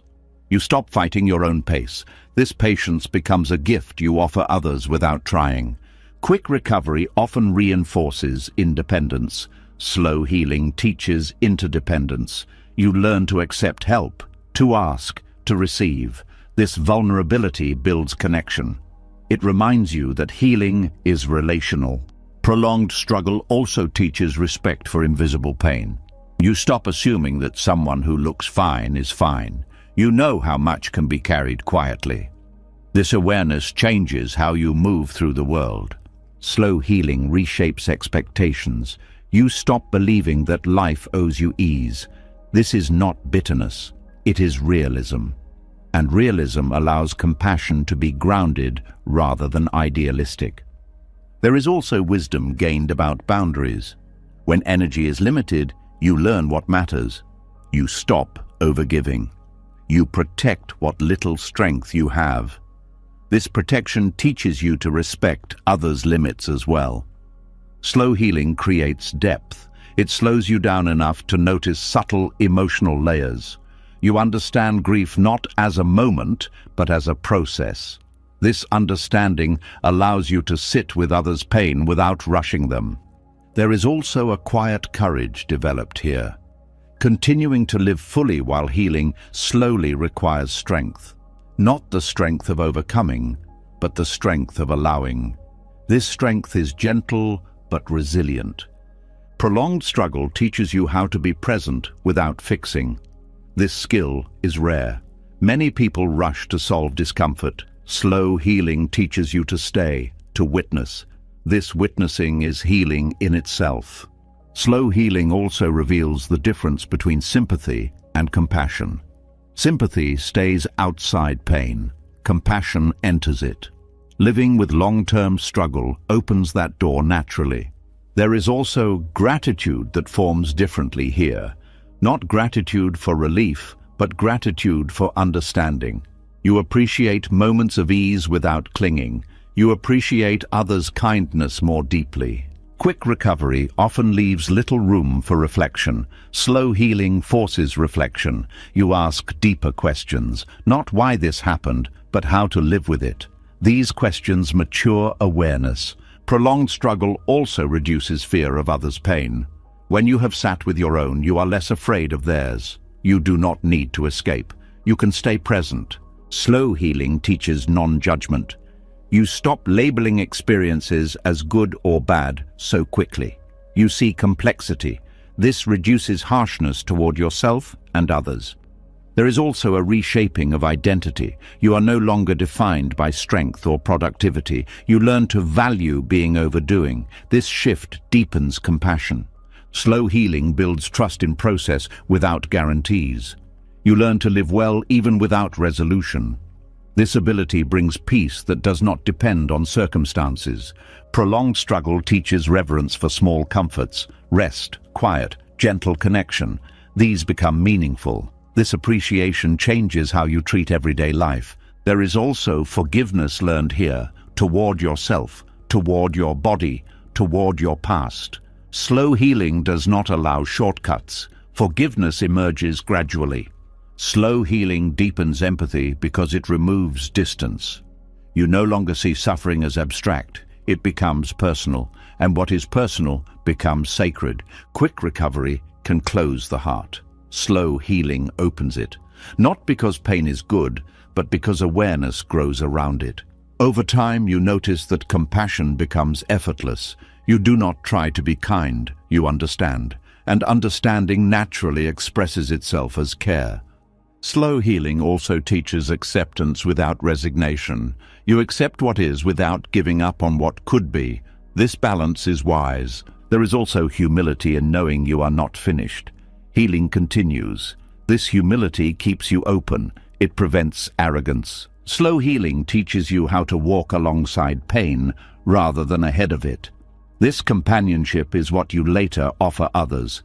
Eventually, you realize that what took the longest to heal taught you the most about being human, about limits, about kindness, about patience. The struggle did not make you better by fixing you. It made you better by softening you. And from that softness, compassion flows not as an idea, but as a lived response. As compassion deepens through slow healing, a quiet shift begins to take place. Pain may still be present. Circumstances may look the same. The world around you does not suddenly rearrange itself to reflect your effort. And yet, something fundamental has changed, not outside, inside. This is one of the most overlooked moments on any path. The moment when nothing changes, but you do. There is a strange disappointment that comes when growth does not alter the surface of life. The same problems appear. The same environment surrounds you.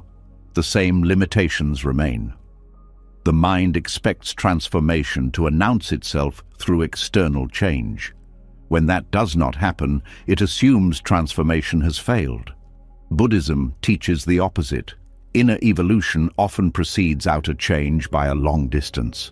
When nothing changes externally, awareness becomes the only place to look. You begin to notice how you meet the same situation differently. The trigger still exists, but the reaction is softer. The challenge still stands, but panic no longer leads. These shifts are subtle, easy to dismiss, but they are signs of real change. Inner evolution rarely feels dramatic. It feels quiet, almost ordinary. You notice it in pauses, in restraint, in the moment you choose not to say what you used to say, in the breath you take before responding. These moments do not reshape the world, but they reshape you. The mind struggles to value this kind of change because it cannot display it. There is nothing to point to. No before and after picture. But Buddhism places great importance on how experience is met rather than what experience looks like. The quality of attention determines suffering more than circumstances themselves. When nothing changes outside, you are forced to rely on internal reference points. You stop waiting for life to validate your growth. You begin to feel it directly. This builds confidence that is not dependent on outcome. You trust your inner movement even when the world remains still. There is also a kind of grief here, grief that effort did not buy escape. Grief that growth did not earn reward. This grief is honest. Buddhism does not dismiss it. It invites you to stay with it, to see what expectation it reveals. Often the expectation is that inner work should guarantee outer relief. Letting go of this expectation is part of maturation. Inner evolution shows itself through tolerance. You can sit with discomfort longer. You do not need immediate resolution. This tolerance changes how you experience time. Moments stretch without becoming unbearable. This is a profound shift. When circumstances stay the same, patterns become clearer. You see how much suffering came not from the situation, but from resistance to it. As resistance softens, suffering reduces, even if the situation does not. This insight changes everything. Inner change also reveals itself through choice. Faced with the same option, you choose differently, or you choose the same thing but with less inner conflict. Either way, the experience changes. Freedom grows quietly, and there is also a deepening of responsibility here. You stop blaming circumstances for how you feel. This does not mean you approve of them. It means you recognize where your power lies. This recognition is empowering. When nothing changes externally, patience becomes real. Not patience as waiting for life to improve, but patience as the ability to live well within limits. This patience brings dignity. You are no longer bargaining with reality. Inner evolution also changes how you relate to identity. You stop defining yourself by situation. You are not just someone stuck in a certain life. You are someone developing awareness within it. This distinction protects self-worth. There is also a quiet joy that appears. Not because things are better, but because you are less at war. Peace becomes less conditional. It no longer waits for permission from circumstances. When nothing changes outside, gratitude changes shape.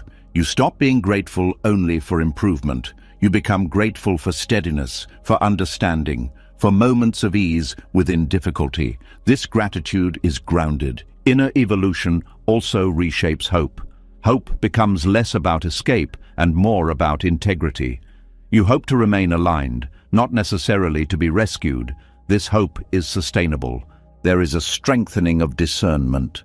You see which battles matter and which do not. You stop spending energy trying to control what cannot be controlled. This conservation of energy brings clarity. When circumstances remain identical, you may notice less urgency to explain yourself. You do not need others to see your growth. This privacy protects sincerity. You live differently without announcing it. Inner change also appears in how you treat your own mind. You are less harsh, less demanding. You allow yourself to be unfinished. This allowance reduces inattention. There is also a new relationship with effort. You stop pushing for visible results. You focus on quality of engagement. This focus improves experience even without change. When nothing changes outside, comparison loses power. You stop measuring progress by milestones. You measure it by awareness. This internal metric is kinder and more accurate. Inner evolution also deepens compassion. You recognize that many people are growing invisibly. You stop assuming that unchanged circumstances mean unchanged effort. This softens judgment. There is also resilience built here. You learn that growth does not depend on favorable conditions. You can evolve anywhere. This knowledge brings freedom. When nothing changes externally, wisdom has space to settle. Without distraction, insight integrates. You live it rather than think about it. This embodiment is slow but lasting. Inner change also reduces fear of stagnation. You realize that movement is happening even when it is not visible. This realization restores trust. There is also a shift in how you experience success. Success becomes less about change and more about alignment. You feel successful when you respond wisely, not when life improves. When nothing changes outside, acceptance deepens. Not resignation, but clarity. You see what is. You stop fighting it unnecessarily. This acceptance frees energy. Inner evolution also teaches humility. You see how much remains to learn. This openness keeps growth alive. There is also a subtle strength that forms. You are no longer easily shaken by lack of progress. You know that change is happening where it matters. When nothing changes externally, inner evolution becomes its own reward. You experience less suffering, more steadiness, more clarity. These are not small things. Over time, circumstances may change, or they may not, but you are no longer waiting to live fully. You are already doing so, from the inside out. And this is one of the deepest truths of the path. Life does not need to look different for you to be different within it. And that difference changes everything about how life is lived.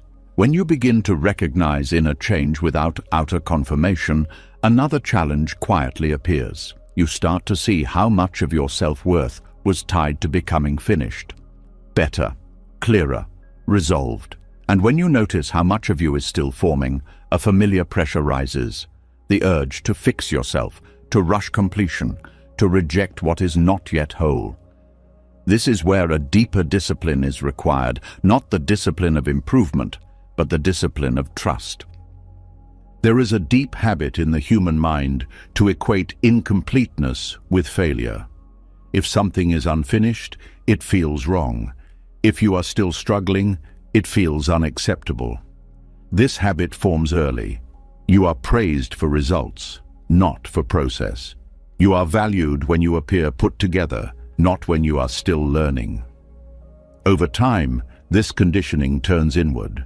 You begin to treat yourself as a project that must be completed before it deserves care.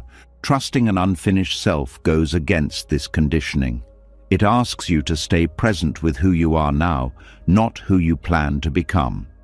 This is uncomfortable because the unfinished self carries uncertainty. It does not offer a clear identity. It does not promise resolution. And yet, this is the self that is actually alive. The discipline here is subtle. It is not about lowering standards or giving up on growth. It is about refusing to make self-acceptance conditional. You allow yourself to be incomplete without turning that fact into a verdict. This requires restraint. The restraint to not attack yourself for what is still developing. Many people believe self-criticism motivates growth. In reality, it often creates fear. Fear narrows awareness. It makes learning rigid. Trusting an unfinished self creates safety. Safety allows exploration. Exploration allows growth. This sequence is often misunderstood. Allowing incompleteness does not mean indulging harmful patterns. It means recognizing that change happens through relationship, not punishment. When you relate to yourself with patience, you create the conditions for real transformation. There is also grief here. Grief for the ideal version of yourself you thought you should be by now. Letting go of that image hurts. But holding on to it hurts more. Trusting the unfinished self means releasing unrealistic timelines. It means accepting that development unfolds unevenly. The unfinished self is not a problem to solve. It is a process to live. When you stop treating it as an error, tension reduces, energy returns. You become more curious and less defensive. This curiosity fuels learning more effectively than shame ever could. Trusting yourself while unfinished also requires humility.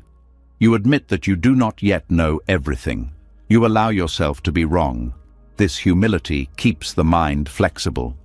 Flexibility is essential for growth. There is a common fear that acceptance will lead to stagnation, but acceptance does not mean complacency. It means clarity. You see what is without distortion. From this clear seeing, wise action becomes possible. When you trust your unfinished self, you stop hiding parts of yourself. You allow contradictions. You accept that growth includes setbacks. This honesty reduces inner fragmentation. You no longer split yourself into acceptable and unacceptable parts. There is also a strengthening of self-respect. You respect yourself enough to not demand instant completion. You acknowledge effort without demanding perfection. This respect becomes a foundation for resilience. Trusting incompleteness also changes how you relate to mistakes. Mistakes become information rather than proof of inadequacy. You respond with adjustment instead of judgment. This response accelerates learning. There is also relief here. The pressure to arrive dissolves. You no longer feel like life is on hold until you are finished. You live now as you are while still growing. This allows joy to coexist with effort. Allowing yourself to be unfinished also deepens compassion for others. You stop expecting people to be resolved versions of themselves. You recognize that everyone is in process. This recognition softens relationships. There is also courage required to show up as you are without apology, to participate without feeling fully ready. This courage is quiet but transformative. It keeps you engaged with life instead of waiting on the sidelines. Trusting the unfinished self also changes how you experience time. You stop racing toward a future identity. You settle into ongoing development. This reduces anxiety. You are no longer chasing completion. There is also a shift in motivation. You stop growing to escape who you are. You grow to express who you are becoming. This difference matters. Growth rooted in rejection feels heavy. Growth rooted in trust feels alive. Allowing incompleteness teaches patience with complexity. Human change is not linear. Some parts of you evolve faster than others. Trust allows uneven growth without panic. There is also an easing of comparison. When you accept being unfinished, you stop measuring yourself against others' progress. You recognize that everyone's path unfolds differently. This reduces envy and insecurity. Trusting an unfinished self also strengthens boundaries. You stop overextending to prove worth. You allow yourself to rest.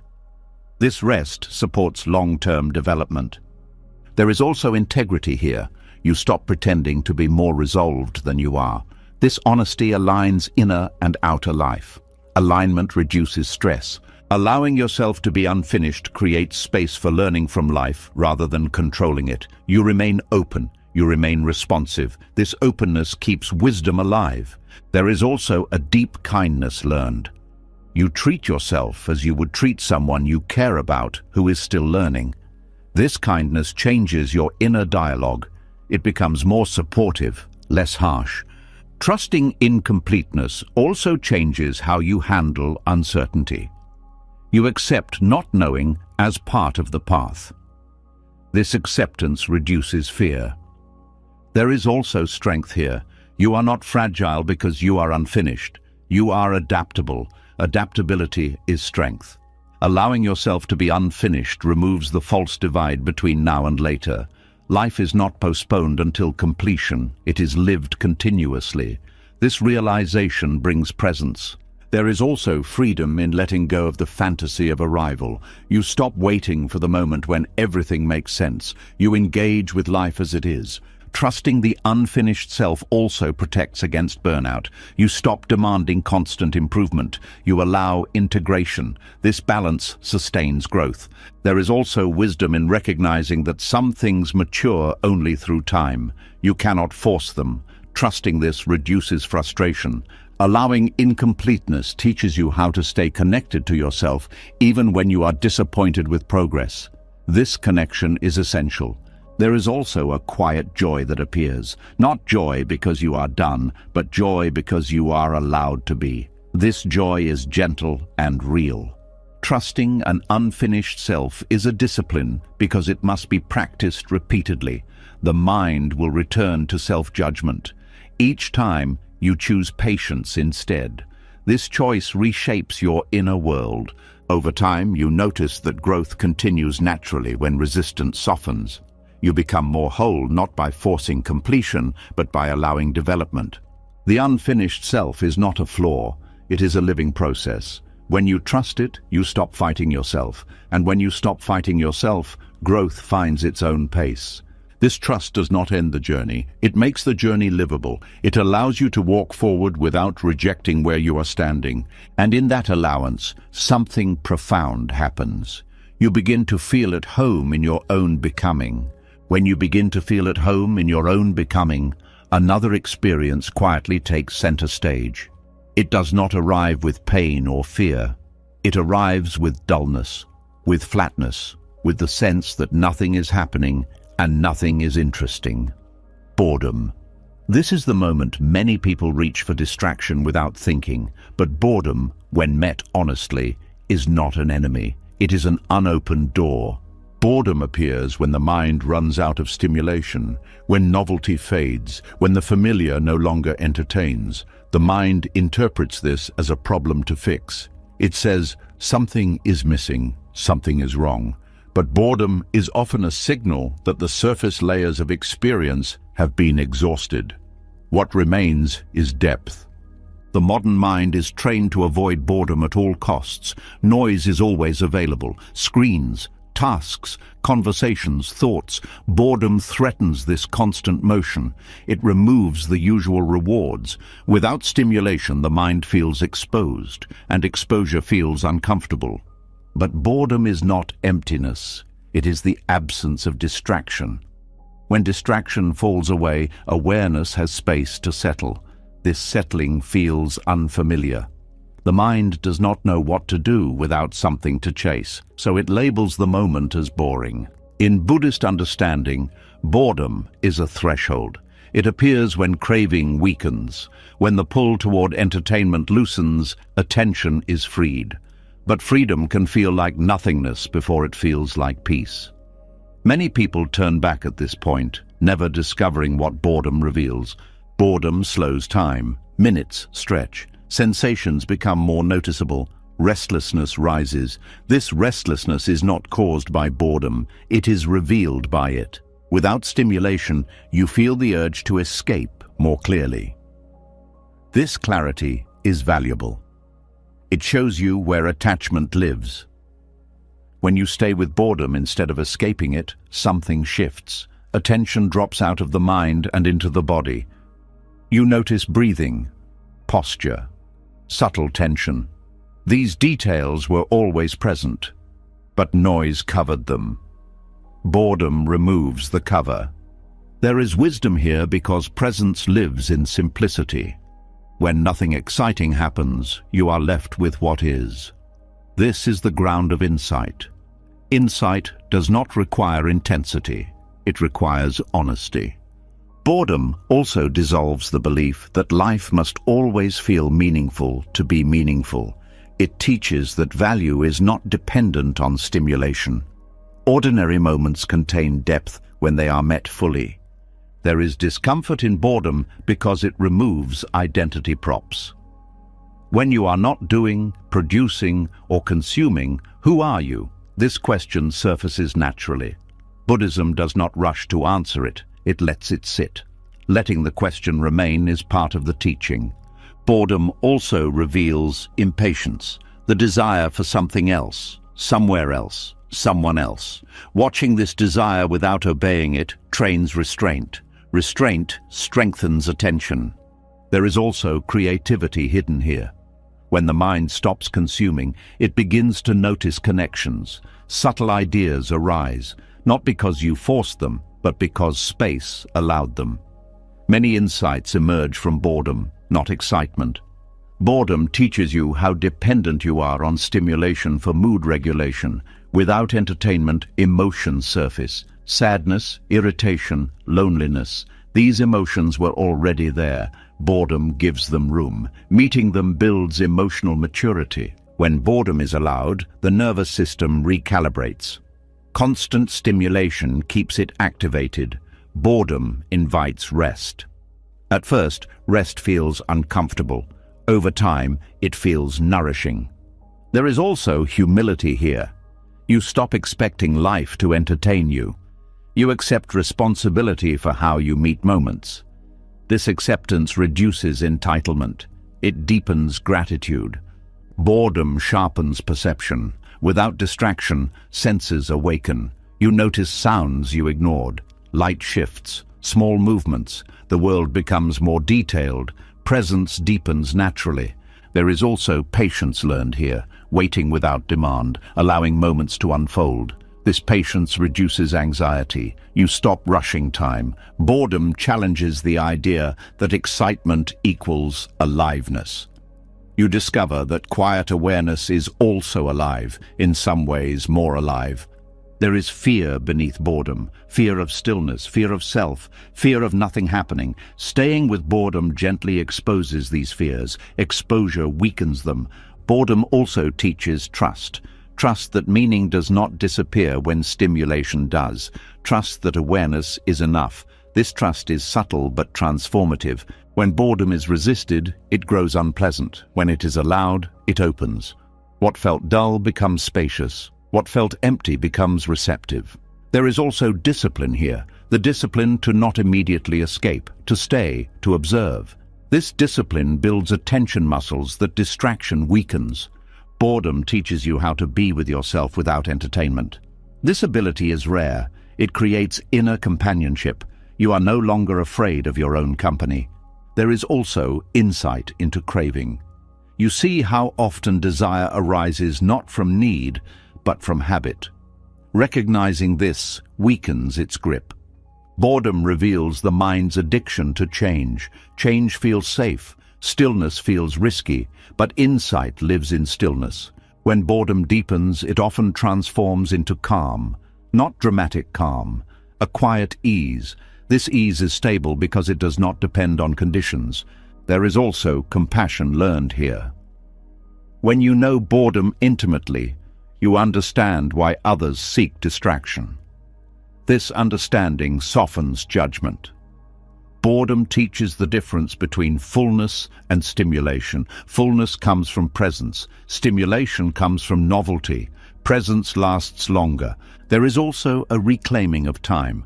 Boredom returns time to you. You stop filling every moment. Time becomes spacious. This spaciousness allows reflection. Boredom also dismantles the pressure to constantly improve. You rest from becoming. This rest integrates growth. There is wisdom in seeing boredom not as absence, but as invitation. An invitation to notice, to feel, to be. Over time, boredom loses its edge. It becomes a familiar doorway. You recognize it as a signal to slow down, to turn inward. Insight often arrives quietly in these moments, not as answers, but as shifts in perception. You see things differently without knowing why. Boredom teaches that depth is not hidden behind complexity. It is revealed through simplicity. When you stop fearing boredom, you stop fearing stillness. When you stop fearing stillness, presence becomes natural. This presence changes how you live. You are less restless, less driven, more attentive. Boredom no longer feels like wasted time. It feels like unoccupied space, and unoccupied space is where understanding grows. The wisdom hidden in boredom is not flashy. It does not announce itself. It waits patiently for those willing to stay. And when you stay, boredom stops being empty. It becomes quiet ground. a place where awareness rests, where insight emerges, where life reveals itself without needing to entertain you. When boredom softens into presence and restlessness loses its urgency, attention begins to settle on what is actually happening. Not big moments, not dramatic changes, just small movements, small choices, small efforts that once felt too minor to matter. This is where another habit of the mind reveals itself. The habit of dismissing what is small, of overlooking what is quiet, of believing that only big steps count. There is a deep conditioning that teaches you to value effort by its size. Big changes feel worthy, small actions feel embarrassing. You tell yourself that if you cannot do more, you should wait. That partial effort is not real effort. That unless you can give everything, giving something is pointless. This belief quietly stops many paths before they begin. Honoring small steps requires humility. It asks you to bow not to achievement but to sincerity, to recognize that effort does not need to be impressive to be sacred. This goes against the voice that says you must earn your right to continue by doing more. Small steps are often the only steps available. Energy fluctuates, circumstances limit, healing takes time. When you wait for ideal conditions, movement stops. When you honor small steps, life continues. There is a tenderness required to respect minimal effort. You must stop measuring worth by output. You must allow yourself to act within your capacity rather than against it. This is not lowering standards. It is aligning standards with reality. Small steps keep you connected. They maintain relationship with the path. Even when momentum is low, a small action keeps the thread unbroken. This continuity matters more than intensity. The mind often says small steps are meaningless, but meaning is cumulative.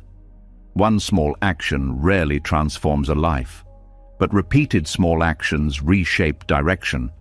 Over time, direction determines destination. Honoring minimal effort also protects against self-rejection. When you dismiss small steps, you dismiss yourself. You tell yourself that who you are today is not enough to begin. This creates shame. Shame paralyzes. Respect liberates. In Buddhist practice, a single breath taken with awareness is considered complete practice. Not because it solves everything, but because it honors presence. The value lies in sincerity, not scale. Small steps also build trust. Each time you act within your capacity, you prove to yourself that you can continue. This trust accumulates quietly. It does not shout. It steadies. There is also patience learned here. When progress is small, you must wait without frustration. This waiting trains endurance. It strengthens the ability to stay without rushing.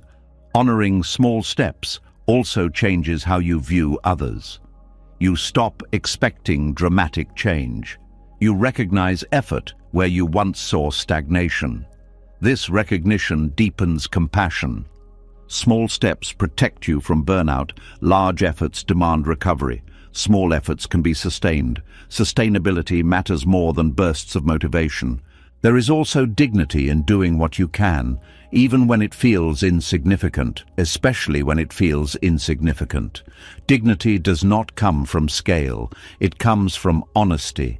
Small steps teach you to listen to your limits. Limits are not enemies, they are information. When you respect them, you act wisely. When you ignore them, you break. There is also courage in allowing effort to be small. It means letting go of image, letting go of the need to appear capable. You choose authenticity over performance. Honoring minimal effort also dissolves comparison. Small steps cannot be compared easily. They are personal. This privacy protects your path. There is also consistency born here. Small steps are easier to repeat. Repetition builds rhythm. Rhythm builds stability. Stability supports growth. The mind often waits for motivation to do more. Honoring small steps teaches you to act without waiting. Action creates momentum. Momentum creates capacity. Small steps also invite gratitude. When you notice them, you appreciate progress that once went unseen. Gratitude changes how effort feels. It becomes lighter. There is also learning in small steps. You receive feedback quickly. You adjust. You refine. Large steps often skip this refinement. Honoring small effort teaches you to stay present. You cannot hide behind grand plans. You engage with what is directly in front of you. Small steps also soften fear. Large changes feel threatening. Small changes feel manageable. This manageability keeps you moving. There is also faith here. Faith that something small matters. Faith that you matter even when you are not doing much. This faith heals self-worth. Small steps keep the door open. They prevent total withdrawal. Even when you feel lost, one small action keeps you engaged with life. There is also wisdom in recognizing seasons. Some seasons are for leaps, others are for inches. Honoring small steps respects seasonality. Small steps also train attention. You notice details. You refine intention. This attention deepens quality. There is also resilience built here. When you learn to value small effort, setbacks feel less catastrophic. You know you can begin again gently. Honoring minimal effort challenges perfectionism. Perfectionism demands all or nothing. Small steps live in between. They weaken extremes. There is also kindness here. You treat yourself as someone worth encouraging, not someone to punish into improvement. Small steps teach you that progress is not always visible, but visibility is not the measure of truth. There is also freedom in releasing the demand to do more than you can. You stop fighting yourself. Energy returns. Honoring small steps also prepares you for larger ones. Capacity grows naturally when it is respected. There is also a quiet reverence here. Each small action becomes an offering, not to outcome, but to presence. Small steps remind you that life is lived moment by moment. You cannot skip moments. You can only meet them. When you bow to small steps, you stop waiting for permission to begin. You begin where you are. This changes everything. Effort becomes accessible. Growth becomes humane. The path becomes walkable. And slowly, without forcing, small steps gather, not into something dramatic, but into something real. A life lived with care, one honest movement at a time. When you learn to bow to small steps, movement becomes gentle and honest. You stop forcing progress and begin to respect pace. But this shift introduces a new confusion. From the outside, your life may look quiet, less busy, less reactive, less visibly productive, and the mind begins to whisper a dangerous question. Have you become still, or have you stopped moving altogether? This is where many people turn against themselves without realizing it. Stillness and stagnation look similar on the surface. Both lack obvious motion. Both lack dramatic change. But internally, they are opposites. One is alive, the other is frozen. One is aware, the other is asleep. The difference between them is not action, it is attention. Stagnation happens when awareness shuts down. When life feels repetitive and the mind disengages, you go through motions without presence. You avoid reflection. You numb discomfort. Time passes, but nothing is digested, nothing is learned. Energy feels heavy and dull. Stillness, on the other hand, is full. It is receptive. It is alert. Even when the body is quiet and circumstances remain unchanged, awareness is active. You are noticing, feeling, understanding. This inner activity does not always produce visible results, but it produces clarity. The mind often confuses the two because it measures progress by speed. If you are not moving fast, it assumes you are stuck. But speed has nothing to do with awareness. You can move quickly and be completely stagnant. You can be externally active and internally asleep. Stillness slows things down enough for perception to sharpen. You notice thoughts instead of being carried by them. You notice habits instead of repeating them blindly. This noticing is movement at a deeper level. It changes direction even when pace is slow. Stagnation avoids discomfort. Stillness meets it.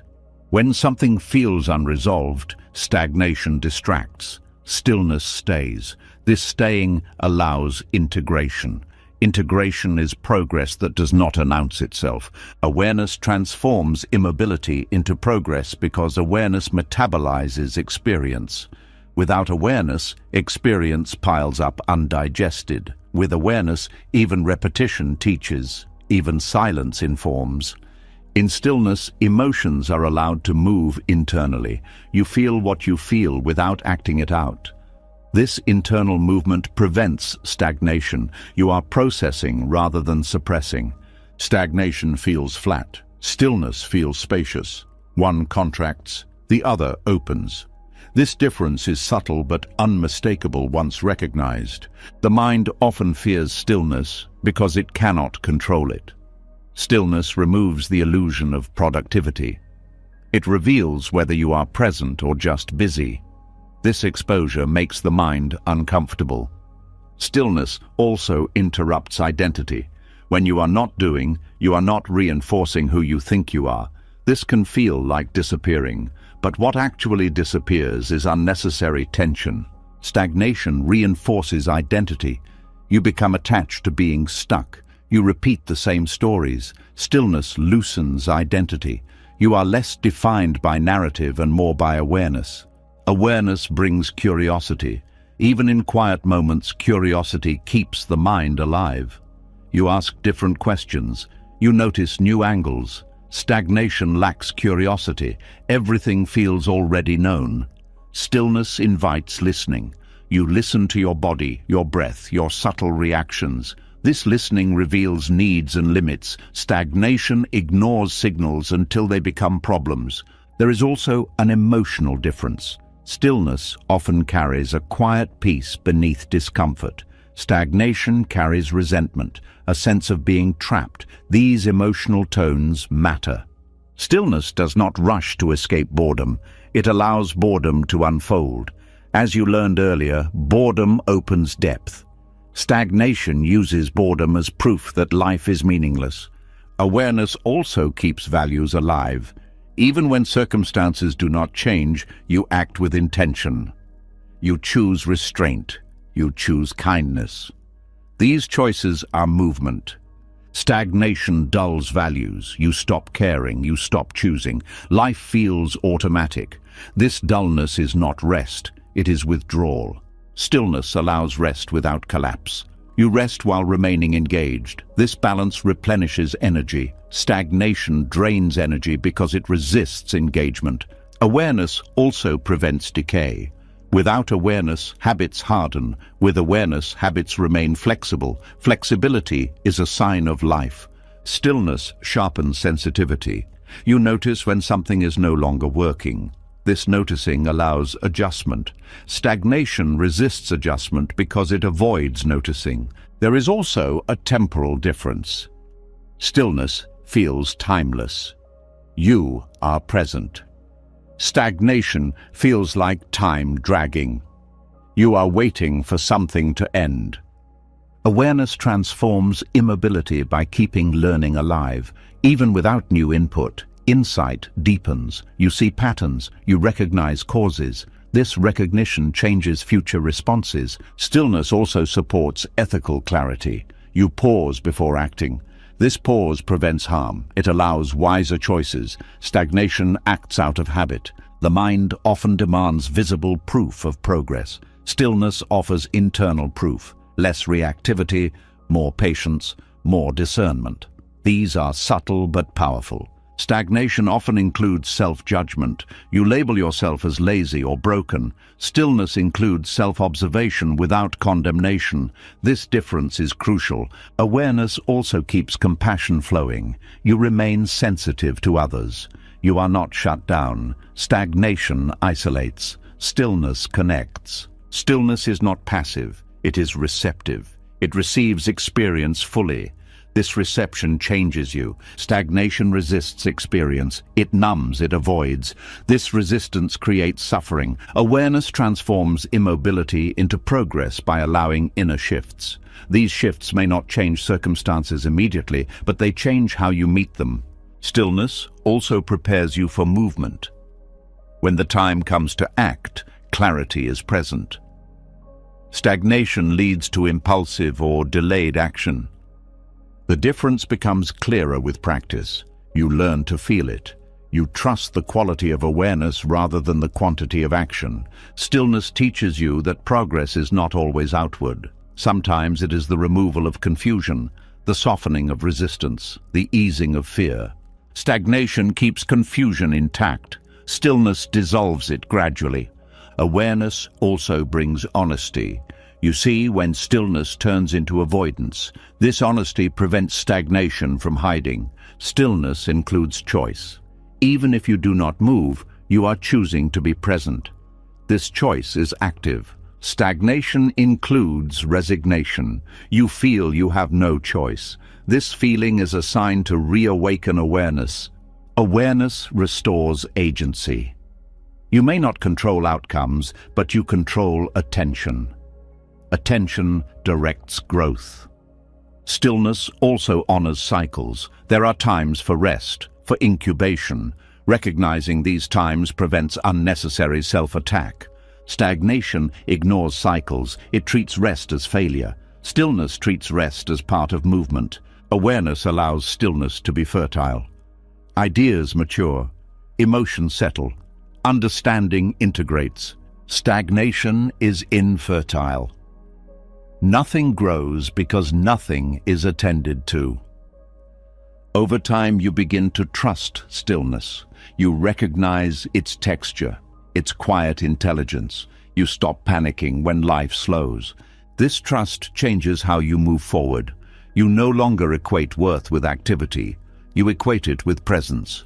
The difference between stillness and stagnation is not visible to others.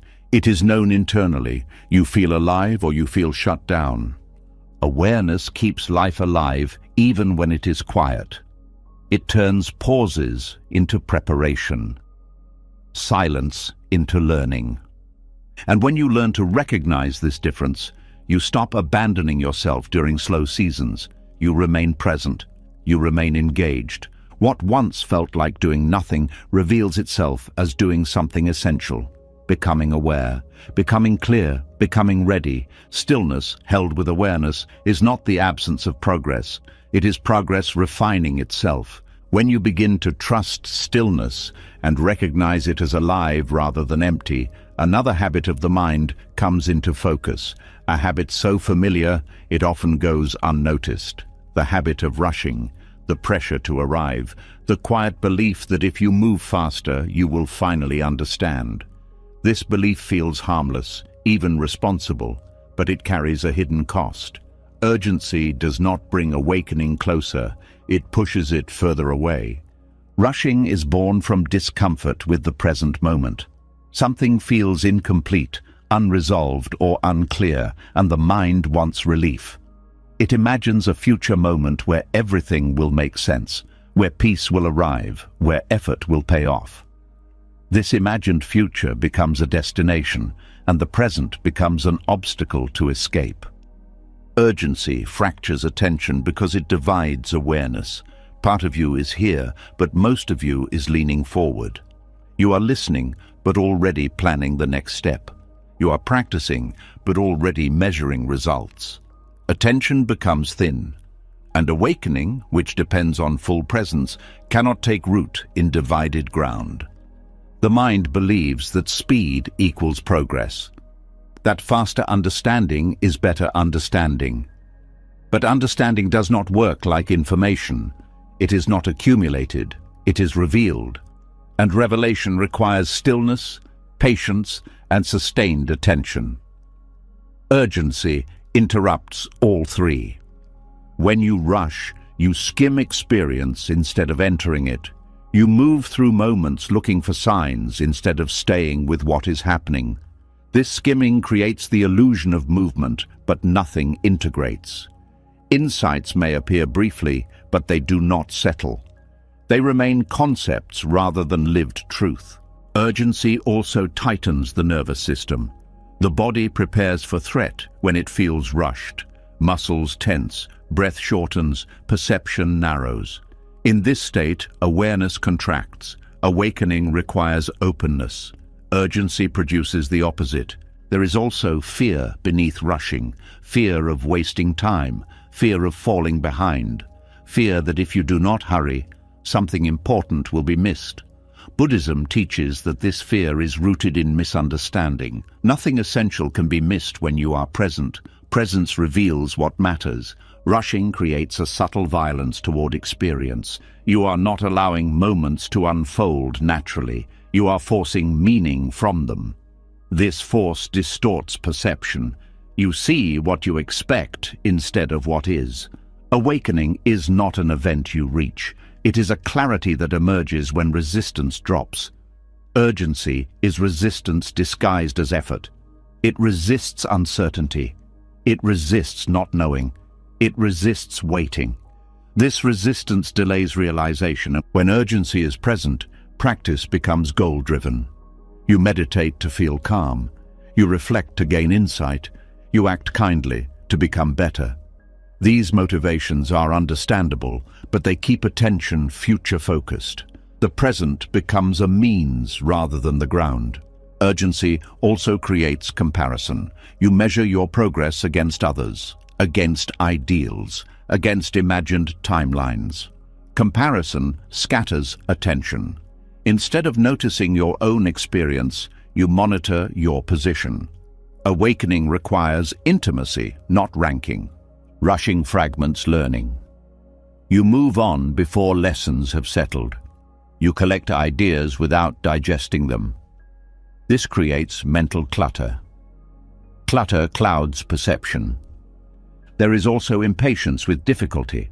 When challenges arise, urgency wants them gone quickly, but difficulty often carries insight. Rushing past it skips understanding. The lesson returns later, often louder.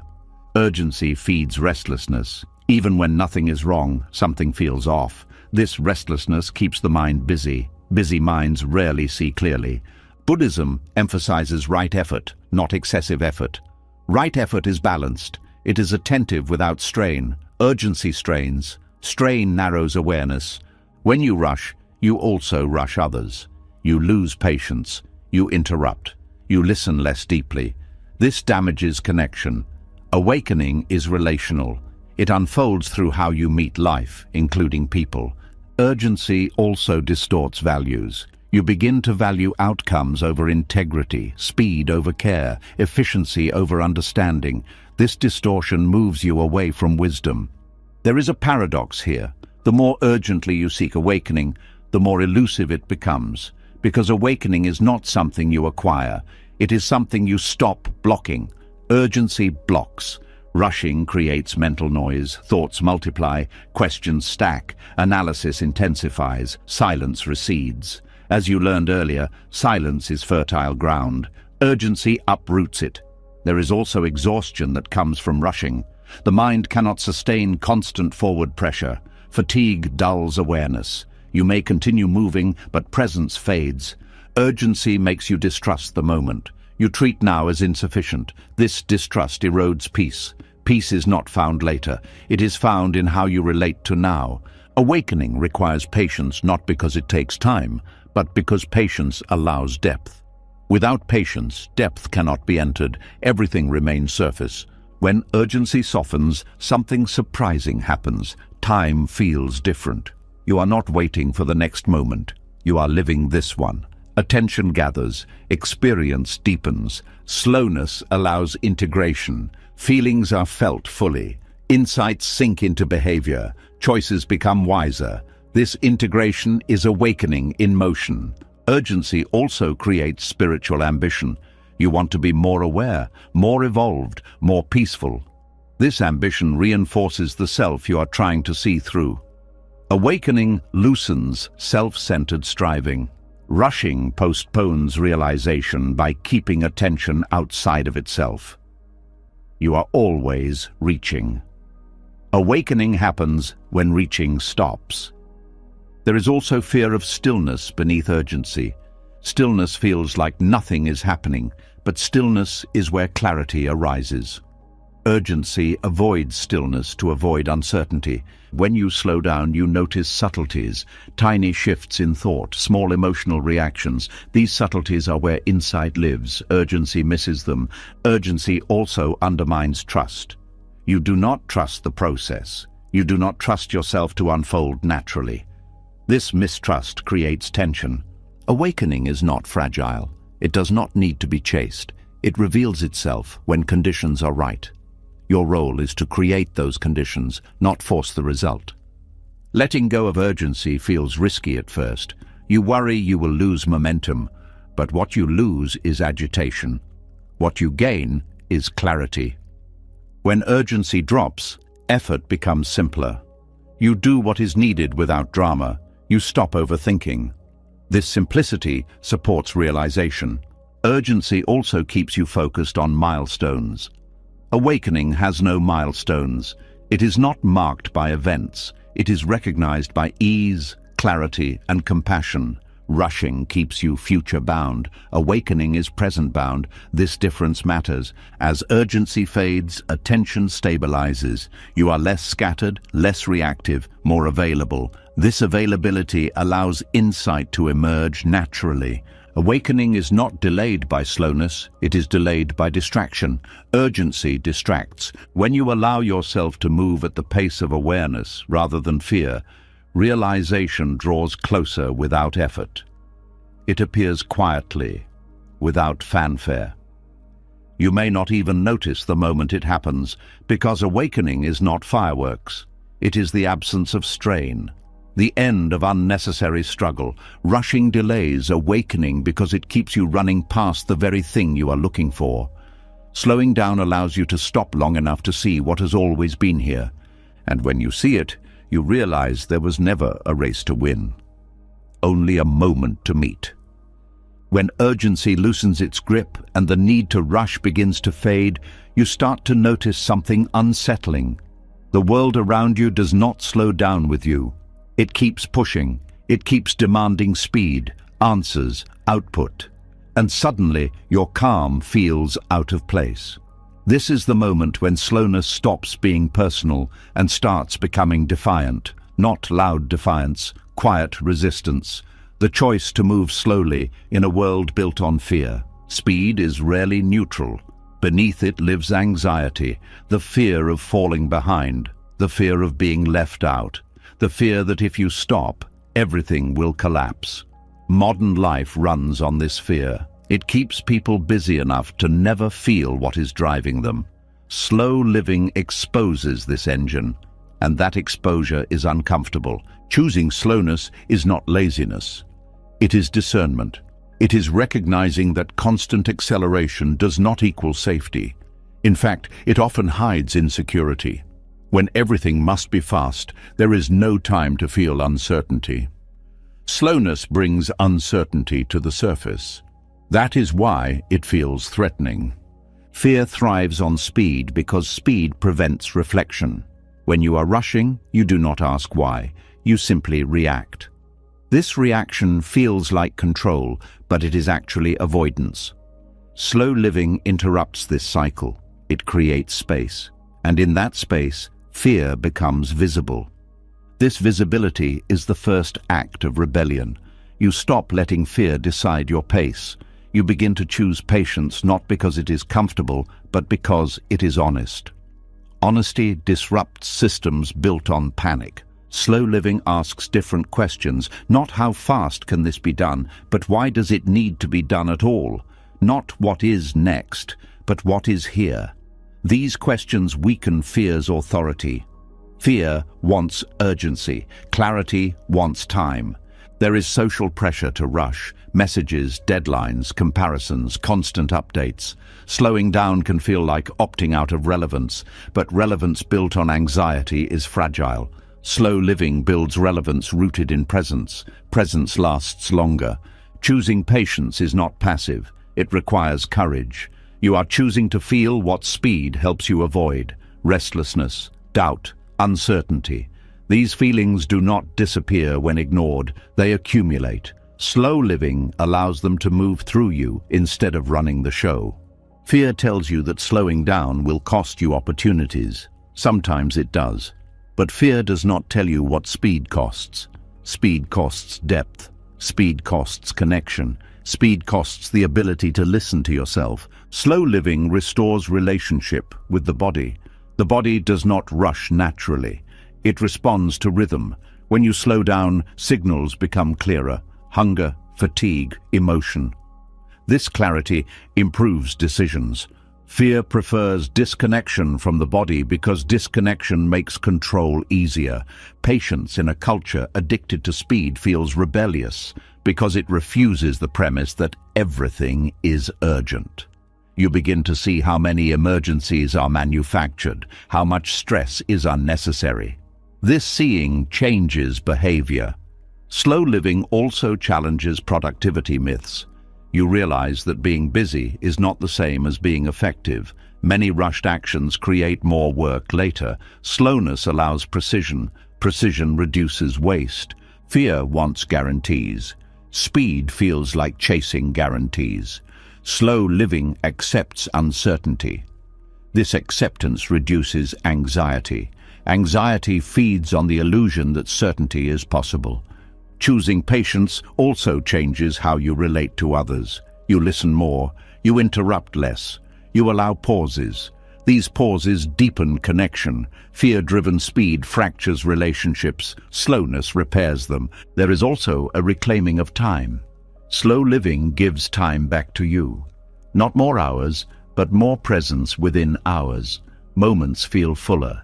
This fullness counters the scarcity mindset that fear relies on. Slow living is a rebellion because it refuses constant comparison. Speed amplifies comparison. Who is ahead? Who is faster? Who is winning? Slowness dissolves this race. You stop measuring yourself against others' pace. Fear thrives on the belief that you are late, late to success, late to clarity, late to life. Slow living questions this belief. You ask, late according to whom? This questioning weakens fear. Choosing patience also reshapes ambition. Ambition driven by fear feels desperate. Ambition guided by slowness feels intentional. You choose goals that align with values rather than panic.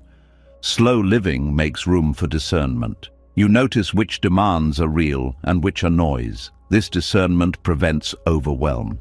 There is also a political aspect to slowness. Systems profit from rushed people. Rushed people consume more. They question less. Slowing down restores agency. Agency threatens fear-based systems. Fear convinces you that slowing down is irresponsible, but responsibility requires awareness.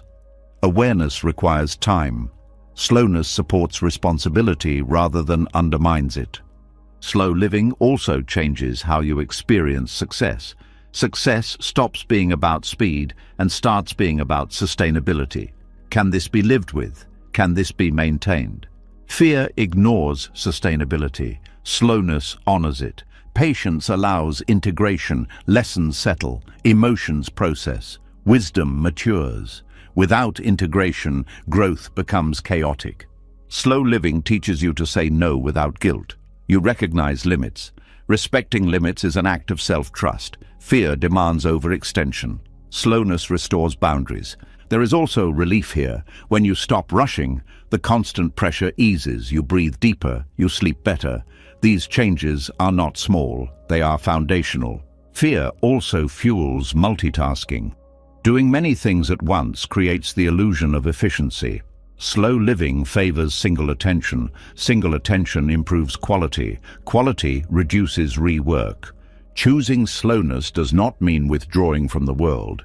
It means engaging deliberately. You choose when to move fast and when to pause. Fear removes choice. Slowness restores it. Slow living also deepens gratitude. When you are not rushing, you notice what is already present. Gratitude reduces fear by shifting attention from lack to sufficiency. There is also a spiritual dimension. Fear keeps attention external. Slowness turns attention inward. This inward turn reveals values. Values guide action more reliably than fear. Slow living is not about doing less. It is about doing what matters. Fear inflates importance. Slowness clarifies it. Choosing patience also protects mental health. Constant urgency keeps the nervous system activated. Slowness allows regulation. Regulation supports clarity. Fear-driven speed avoids stillness. Stillness reveals vulnerability. Slow living allows vulnerability. Vulnerability fosters authenticity. There is also resistance from others. People may misunderstand your pace. They may project their fear onto you. Slow living requires confidence to remain steady without approval. Slow living also changes your relationship with mistakes. You have time to notice them early. You adjust gently. Speed often turns small errors into big ones. Choosing patience helps you distinguish between pressure and purpose. Pressure demands immediate action. Purpose invites considered response. Slow living creates space for meaning. Meaning cannot be rushed. It unfolds through engagement. Fear wants shortcuts. Slowness respects process. Respecting process leads to deeper satisfaction. There is also joy in slowness. Not excitement, but contentment. Contentment undermines fear's narrative that you are always lacking. Slow living teaches you that safety does not come from speed. It comes from presence.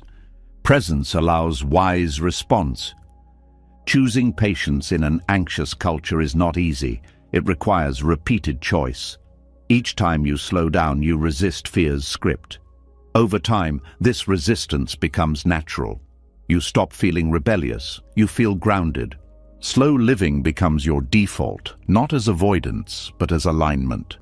You move when movement is true. You pause when pause is needed. Fear loses its grip not because you fought it, but because you stopped feeding it. And in this quieter rhythm, life becomes less about keeping up and more about being here. Slowness reveals that peace was never hiding in the future. It was waiting for you to stop running long enough to notice it. When slowness becomes a way of living rather than a reaction, another shift quietly happens. The excitement that once carried you forward begins to fade. The sense of meaning that once felt obvious grows distant. You are no longer rushing, but you are also no longer inspired. This is where many people assume the path has ended. In truth, this is where it finally becomes real. Motivation is emotional energy. It rises when something feels new, hopeful, or rewarding. It fades when effort becomes ordinary. This fading is not a problem. It is a signal. The signal that you are no longer being carried by feeling alone. The mind often panics here because it was taught that desire must come before action. Buddhism teaches the opposite. At a certain point, action comes before desire. When motivation disappears, discipline steps forward. Not discipline as punishment or force, but discipline as relationship. A steady commitment to showing up regardless of mood. This commitment is not dramatic. It does not feel powerful. It feels plain. And that plainness is exactly why it works. Inspiration depends on conditions. Discipline depends on values. When conditions change, inspiration leaves. When values are clear, discipline remains. Spiritual maturity begins when values guide action more than feelings do. There is disappointment when motivation fades. You may grieve the loss of excitement. You may wonder if something is wrong with you. This grief is natural. It marks the end of a phase where effort was fueled by emotion. What replaces it is quieter but stronger. Discipline without motivation feels uncomfortable because it removes emotional reward. You do not feel uplifted for doing the right thing. You simply do it. This reveals sincerity. Are you walking this path for how it makes you feel, or because it reflects who you are becoming? Trusting the path when motivation disappears requires patience. You must continue without internal applause. The mind may complain. It may say this is pointless. But discipline does not argue. It acts gently, repeatedly. There is a misconception that discipline is rigid. In reality, true discipline is adaptive. It listens to limits. It adjusts pace. It does not abandon the path, but it does change how it walks. When motivation is gone, discipline simplifies practice. You stop trying to do everything. You focus on what is essential. This simplicity protects against burnout. Discipline also builds trust in yourself. Each time you show up without wanting to, you prove that your commitment is deeper than mood. This trust is grounding. You no longer fear emotional fluctuation. There is also freedom here. Motivation can be intoxicating, but it is unstable. Discipline frees you from dependence on inner weather. You are no longer controlled by how you feel. Spiritual maturity involves accepting dryness, accepting repetition, accepting effort without reward. These acceptances deepen presence. You stop chasing experience and start embodying values. Discipline also teaches humility. You stop assuming that progress should feel good. You accept that growth can be quiet, even dull. This humility protects against spiritual ego. When inspiration fades, many people quit because they believe something essential is missing. Buddhism teaches that what is missing is illusion. Illusion, that feeling, determines meaning. Discipline reveals meaning through consistency. There is also clarity here. Without motivation clouding perception, you see your resistance clearly. You notice excuses, you notice avoidance. This noticing allows honest adjustment. Discipline without motivation also deepens compassion. You understand how hard it is to continue when nothing feels rewarding. This understanding softens judgment toward others. There is also endurance built here, not endurance of suffering, but endurance of ordinariness. Most of life is ordinary. Learning to live well within it is maturity. Trusting the path when motivation disappears requires letting go of the idea that growth should feel inspiring. Growth often feels repetitive. Discipline allows repetition to continue. Discipline also protects rhythm. You maintain a cadence. This rhythm stabilizes the nervous system. Stability supports insight. When motivation is gone, discipline prevents regression.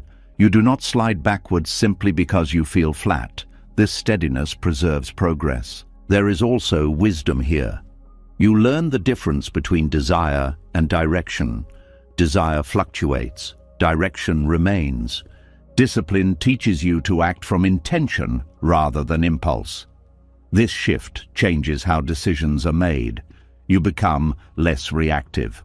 Trusting the path without motivation also changes your relationship with time. You stop waiting for feeling to return. You live now. There is also peace here. Not excitement, but quiet steadiness. You are no longer negotiating with yourself constantly.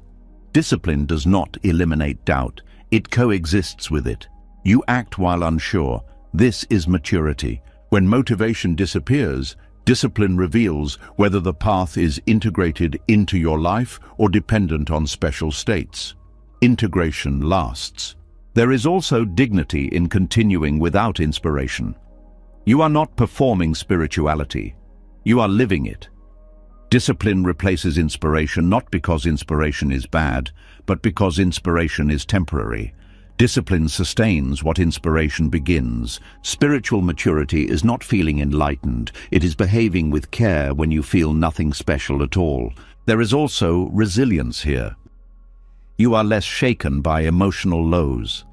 You know they do not define direction. Trusting the path when motivation disappears teaches you that meaning is not always felt. Sometimes it is enacted.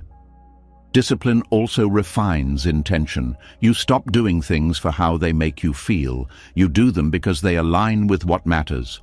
This alignment becomes its own reward, quiet, stable, reliable.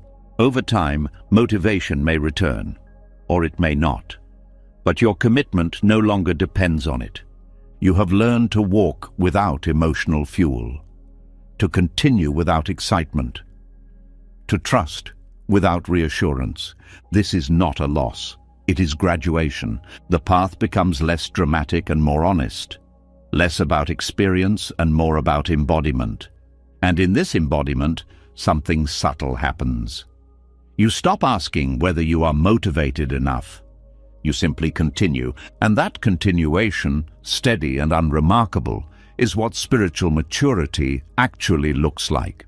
When discipline replaces inspiration and you continue without emotional fuel, a new temptation quietly appears. The temptation to push harder, to speed things up, to demand results from yourself now that you are committed. This pressure often disguises itself as dedication, but beneath it lives something sharper, a subtle aggression toward your own becoming. And this aggression, though socially praised, quietly works against transformation. Forcing change begins with impatience toward what is. You see where you are and decide it is not acceptable, not ready, not enough. You tell yourself you must be better, calmer, wiser, healed, quickly. This demand feels productive, but it carries a hidden message. That who you are now is a problem. Violence does not always look like harm. Sometimes it looks like relentless improvement, constant self-correction, the refusal to rest until something inside you changes. This kind of pressure creates tension, not growth. Growth responds to safety, not threat. When change is forced, resistance naturally rises. This resistance is not stubbornness, it is protection. Parts of you push back because they sense danger, they sense rejection. When growth feels like an attack, the system closes. Aggression toward growth fractures trust within yourself. You begin to treat your inner world as an enemy territory that must be conquered. This internal conflict drains energy. Instead of transformation, you get exhaustion. Forcing change also narrows awareness. When you are focused on fixing, you stop listening. You overlook important information. Emotions are labeled obstacles instead of messages. This blindness delays insight. There is also fear beneath forced change. Fear that if you do not push, nothing will happen. Fear that patience is laziness. Fear that softness equals failure. Buddhism teaches that fear-driven effort lacks wisdom. It acts without understanding. When change is forced, the mind uses harsh language. Should, must, why can't you? This language creates shame. Shame constricts attention. Constricted attention cannot learn. Transformation requires curiosity. Aggression kills curiosity. You are too busy correcting to understand. Too busy judging to feel. Forcing change also disrupts natural timing. Development has rhythms. Some parts need rest, others need repetition. Pressure ignores rhythm. It applies the same force everywhere. This uniform pressure breaks delicate processes. There is a difference between commitment and coercion. Commitment listens, coercion commands. When you coerce yourself, parts of you comply briefly, then rebel. This cycle creates instability. Aggression toward growth also feeds perfectionism. Nothing is ever enough. Progress is discounted. This dissatisfaction keeps you chasing instead of integrating. Forcing change often produces superficial results. You may appear improved, more controlled, more disciplined, but underlying patterns remain untouched. They resurface later, often stronger. There is also a loss of compassion here. When you are harsh with yourself, you become harsh with others. You expect rapid change from them too. This damages connection. Growth forced through pressure lacks resilience. It depends on continued force. When force drops, progress collapses. Sustainable transformation requires internal agreement, not domination. Forcing change also disconnects you from your body. You override signals. You push through fatigue. You ignore discomfort. This disconnection leads to imbalance. Buddhist practice emphasizes right effort. Right effort is gentle. It is firm without being violent. It respects limits. It responds to conditions. Aggression toward growth creates inner fragmentation. Some parts of you want change. Others want safety. Instead of dialogue, you impose authority. This silences important voices. When parts are silenced, they do not disappear. They go underground. They influence behavior indirectly. This creates confusion. Forcing change also undermines trust in process. You do not believe that growth will happen unless you control it. This mistrust creates constant tension. There is also grief hidden here, grief for how long things are taking, grief for how imperfect you feel. Aggression often masks this grief, softening reveals it. Transformation requires allowing grief. Forcing skips grief, skipped grief returns as resistance. Aggressive self-improvement treats symptoms, not causes. It changes behavior without addressing meaning. This leads to relapse. Forcing change also creates fear of failure. If effort is harsh, mistakes feel dangerous. Fear reduces experimentation. Without experimentation, learning stops. There is also spiritual bypassing here. You try to rise above unresolved issues instead of meeting them. This bypass delays healing. Aggression toward growth often comes from comparing yourself to an ideal. This ideal is usually unrealistic. Chasing it creates constant dissatisfaction. Buddhism teaches that clinging to ideals creates suffering. Forcing change is clinging in action. Transformation unfolds through relationship. Relationship with yourself, with experience. Relationship requires respect. Aggression breaks respect. When you slow down and listen, you notice that some parts resist change because they need understanding, not correction. Listening allows this understanding. Gentle change invites cooperation. When parts feel seen, they soften. This softening allows movement. Forcing change also ignores the wisdom of gradual unfolding. Some insights must ripen. Pressure harvests them too early. There is also exhaustion that comes from constant self-pressure. Exhaustion dulls awareness. Dull awareness cannot transform. Aggression toward growth often confuses intensity with sincerity. Intensity looks impressive, sincerity looks ordinary, but sincerity lasts. Transformation is not a war. There is nothing to defeat. There is only understanding to deepen. When you stop forcing, you create space. In this space, awareness returns. Awareness reveals next steps naturally. Gentle effort builds trust. Trust allows risk. Risk allows change. Forcing creates compliance. Allowing creates participation. Participation is transformative. There is also forgiveness required. Forgiveness for slowness. Forgiveness for imperfection. Forgiveness for being human. Aggression toward growth refuses forgiveness. It demands constant improvement. This demand is unsustainable. Transformation happens when resistance is met with curiosity instead of force. Curiosity opens, force closes. There is also a quiet confidence that grows when you stop pushing. You trust that change will come through engagement, not attack. Buddhist wisdom reminds us that a clenched fist cannot receive. Aggression clenches. Gentleness opens. When you release the urge to force, effort becomes cleaner. You do what is needed without violence. Change that emerges from gentleness integrates fully. It does not need constant maintenance. Aggressive change creates tension. Integrated change creates ease. The path does not respond to force, it responds to presence. When you allow growth rather than impose it, resistance dissolves naturally. What was blocked begins to move. Transformation then feels less like becoming someone else and more like returning to yourself. And in that return, you realize that nothing ever needed to be forced. It needed to be understood.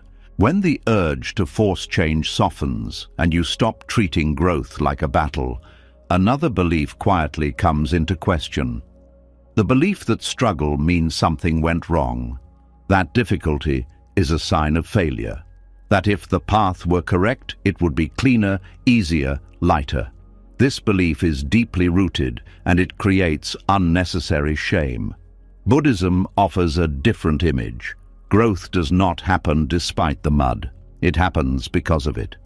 Struggle is often treated as a mistake, something to escape, something to fix quickly. When life becomes heavy, the mind asks what you did wrong. why this happened, why it is taking so long. This questioning assumes that ease is the natural state and difficulty is an interruption. But many of the most meaningful transformations arise precisely within conditions that are uncomfortable. The lotus does not apologize for the mud because the mud is not a detour. It is the environment that makes blooming possible. Without the density, the pressure, the darkness, there is no structure for growth. In the same way, human struggle provides resistance that shapes depth, strength, and understanding. When you frame struggle as a flaw, you turn against your own experience. You try to rise above it too quickly. You disown parts of your journey. This rejection creates fragmentation. You split your life into acceptable and unacceptable chapters. Buddhism invites integration instead. Struggle provides context. It gives meaning to qualities that could not develop otherwise. Patience only forms when waiting is required. Compassion deepens when pain is known. Clarity sharpens when confusion has been lived. These qualities are not abstract ideas, they are responses shaped by experience. There is a tendency to compare your inner life to imagined ideals. You think you should be calmer by now, more healed, more stable. When reality does not match this image, shame appears. Shame says the mud is your fault. Buddhism dissolves this shame by reminding you that difficulty is not a personal defect. It is part of the terrain. Struggle also slows you down. And as you have learned, slowness reveals things speed hides. Without struggle, many truths remain superficial. Comfort does not challenge assumptions. Difficulty does. The mud is where roots form. Roots are invisible. They do not look impressive, but they determine how well something stands. Struggle strengthens these unseen structures. When growth is tested early, it becomes resilient later. Reframing struggle also changes how you relate to others. When you stop seeing your own difficulties as failures, you stop seeing others' difficulties as weaknesses. Judgment softens. Empathy grows. You recognize shared humanity instead of ranking experiences. Struggle also teaches honesty. When things are hard, pretending becomes exhausting. Masks fall away. You meet yourself more directly. This meeting can be uncomfortable, but it is authentic. Authenticity is the ground of wisdom. There is also humility learned through struggle. You realize how little control you have. This humility reduces arrogance. It makes you more open to learning. Open minds grow. Many people try to leap over struggle using positivity, productivity, or spirituality. But bypassing mud does not remove it. It only delays encounter. Delayed encounters are often more painful. Struggle asks you to stay, to feel, to listen. These are not passive acts. They require courage. Courage not to escape discomfort prematurely.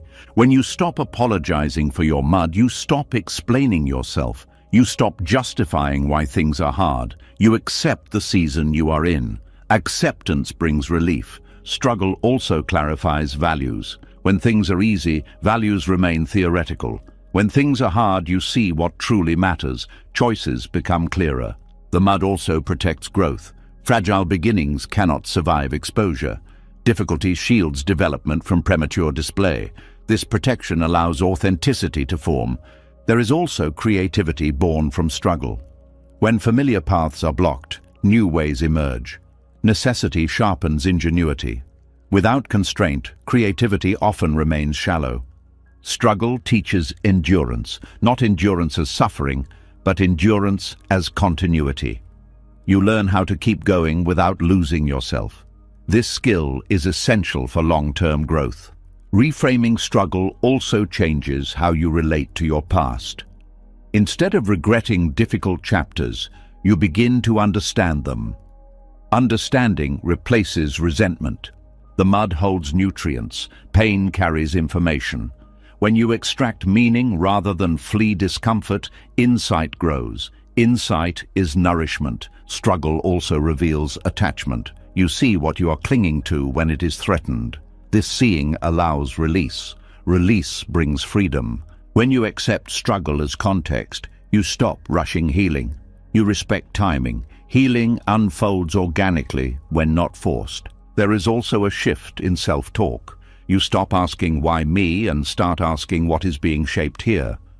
This question opens rather than closes. Struggle makes compassion credible.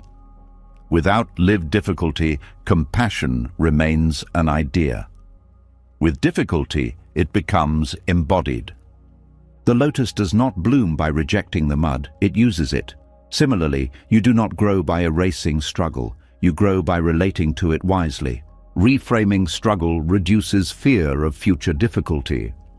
You trust that if hardship arises, it will shape rather than destroy you. This trust reduces anxiety.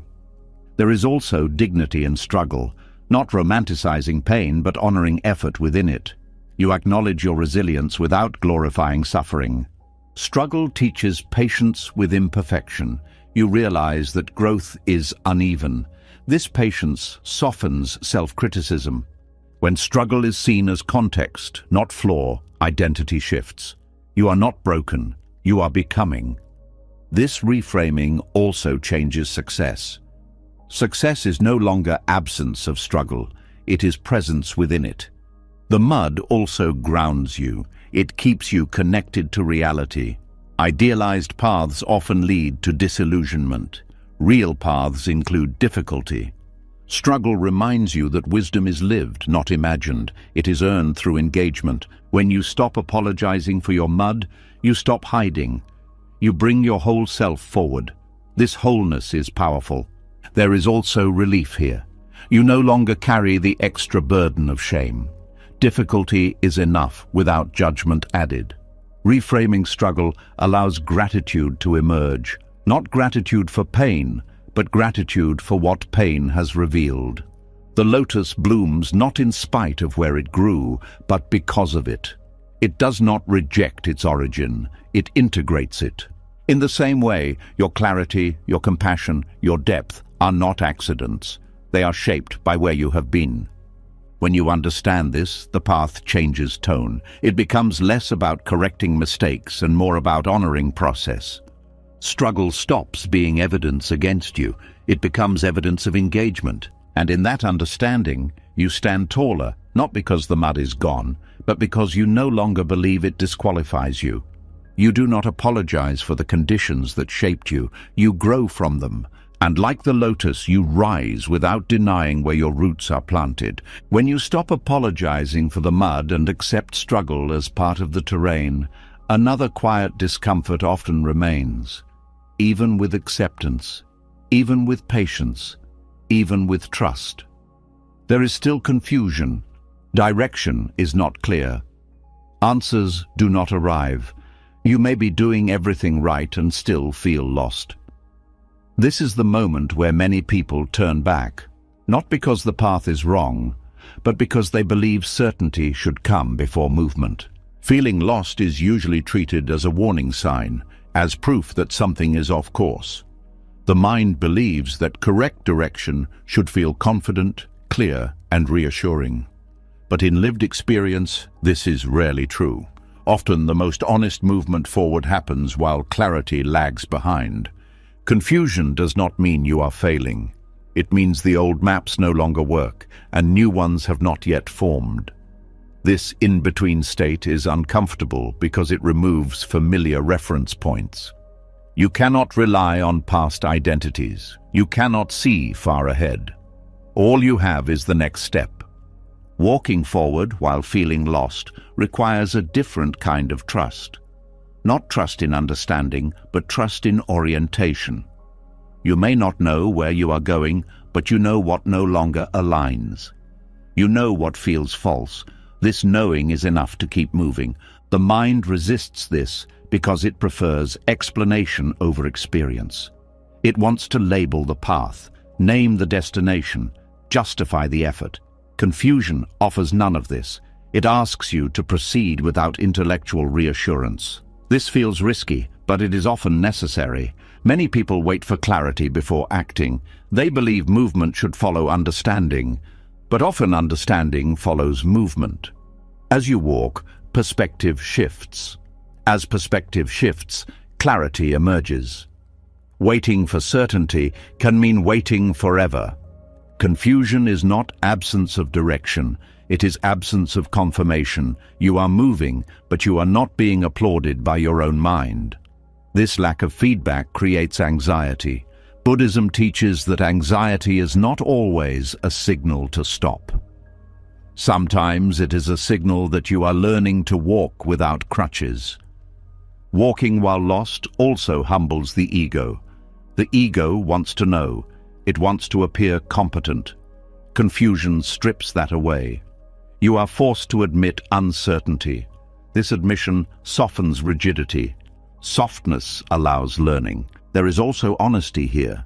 You are no longer pretending to understand more than you do. You engage with life as it is, not as you wish it to be. This honesty aligns you with reality. Feeling lost often arises when deeper values are forming. Old motivations fall away. New ones are not yet articulate. You feel disoriented because your internal compass is recalibrating.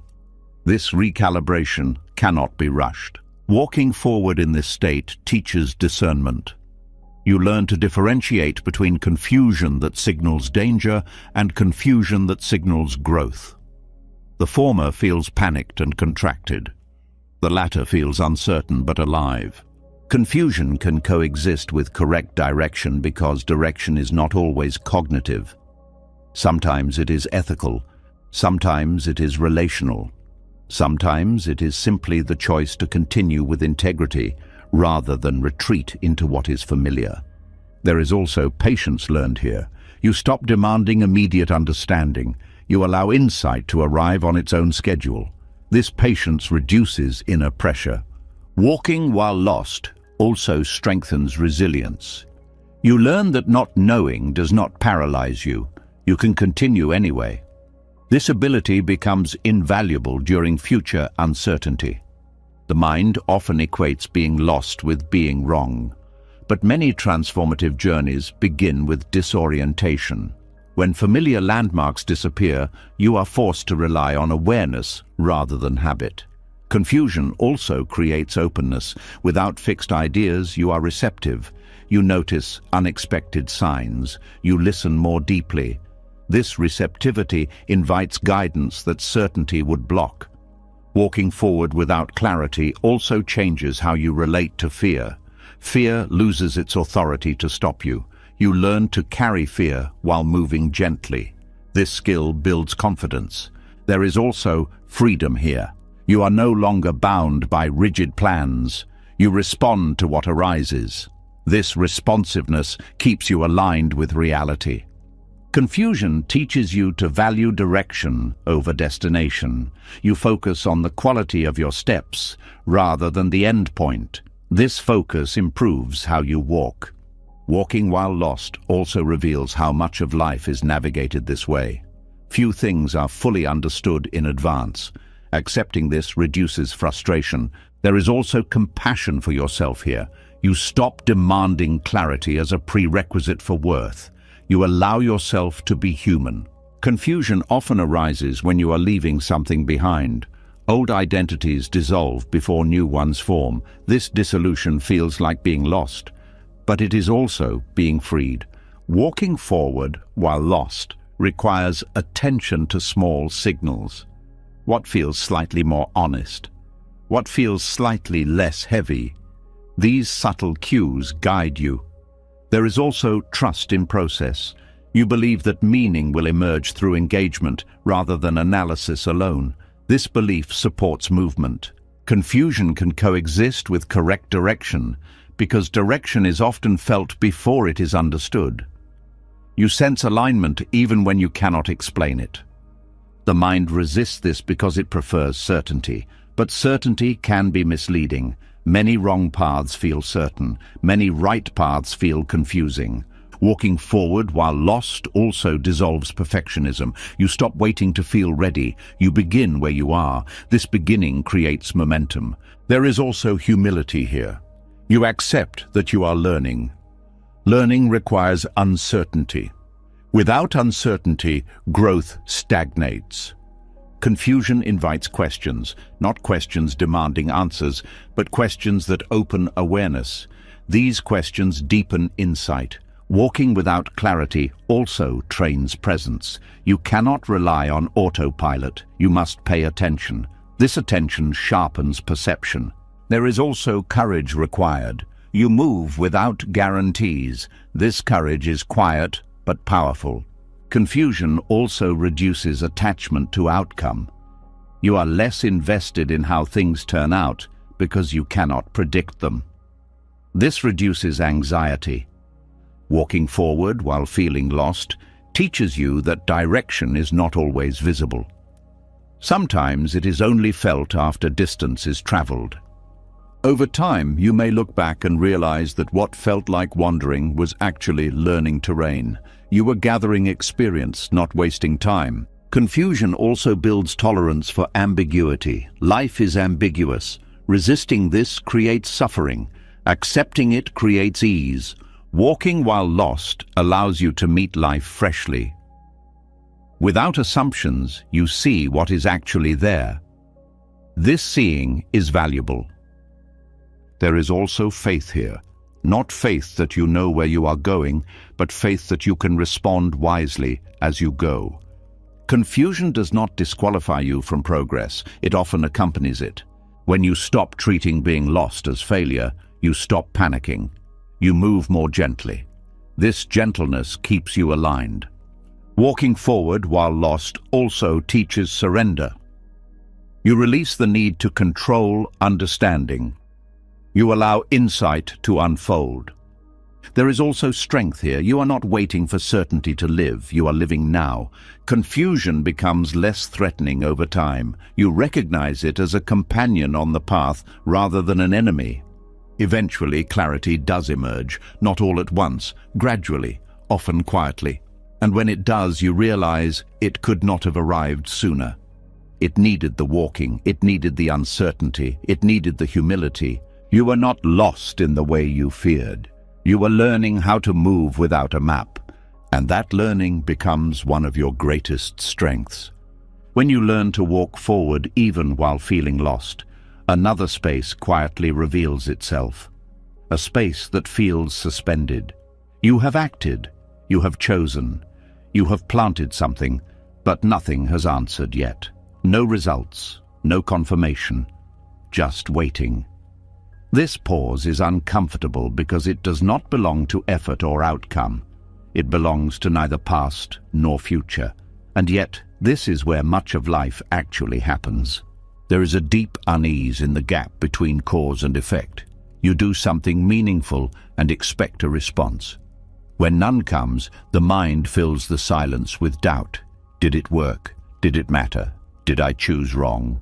This questioning is natural, but it often turns the pause into suffering. Buddhism invites a different relationship with this space. It calls it sacred. The pause exists because life does not respond instantly. Causes move through layers of conditions before effects appear. These layers are complex and mostly invisible. The mind struggles with invisibility. It wants feedback. It wants reassurance. When reassurance is delayed, anxiety grows. The sacred pause asks you to stay without reaching forward, to remain present without demanding resolution. This is difficult because the mind believes peace should arrive after results, not before them. But waiting for outcomes to feel settled keeps you restless. Living peacefully in the gap requires trust not in results, but in process. You trust that causes are moving even when effects are silent. This trust is quiet. It does not eliminate uncertainty. It allows uncertainty to exist without panic. The pause reveals how attached you are to outcome. When nothing happens, attachment becomes obvious. You feel tension, impatience, fear. This is not failure, it is information. The pause shows you where clinging lives. There is also vulnerability here. Without outcome, identity feels unstable. You are no longer someone who succeeded or failed. You are someone who acted and is now waiting. This undefined state is uncomfortable, but it is also freeing. You are not yet boxed into a story. The gap between cause and effect is where integration happens. Actions need time to settle into the system. Lessons need time to mature. Without pause, nothing integrates. Everything remains superficial. The mind often treats the pause as wasted time. But pause is not absence, it is incubation. Just as seeds rest underground before sprouting, intentions rest before manifesting. Living peacefully in this gap requires patience that is active, not passive. Active patience means staying engaged with life without constantly checking for results. You continue caring, you continue showing up, you simply stop demanding immediate answers. The pause also teaches restraint. You resist the urge to interfere prematurely. You do not dig up the seed to see if it is growing. This restraint protects fragile beginnings. There is also humility learned here. You accept that you cannot control timing. This humility softens frustration. It aligns you with reality rather than fighting it. The sacred pause challenges the belief that worth is tied to outcome. You learn to value intention and effort without confirmation. This shifts self-worth inward. Waiting without anxiety requires grounding attention in the present. You focus on what can be done now rather than what should happen later. This presence reduces mental agitation. The pause also exposes how often you rush to conclusions. When nothing happens, the mind invents explanations, usually negative. Learning to pause these narratives prevents unnecessary suffering. There is also compassion developed here. You recognize that others are also living in gaps, waiting for healing, for recognition, for change. This recognition softens judgment. The gap between cause and effect also teaches impermanence. Even when effects arrive, they will pass. Knowing this reduces attachment. You appreciate without clinging. Living peacefully in the pause requires befriending uncertainty. You stop treating not knowing as a problem. You accept it as part of life's rhythm. The pause also reveals faith in a new form. Not faith that things will work out, but faith that you can remain present regardless of outcome. There is also a slowing of inner tempo. You stop scanning the future. You settle into now. This settling brings calm. The sacred pause allows reflection. You review intention, you adjust attitude, you refine understanding. This reflection improves future action. When outcomes are delayed, you learn to differentiate between effort and attachment. You act fully, then release.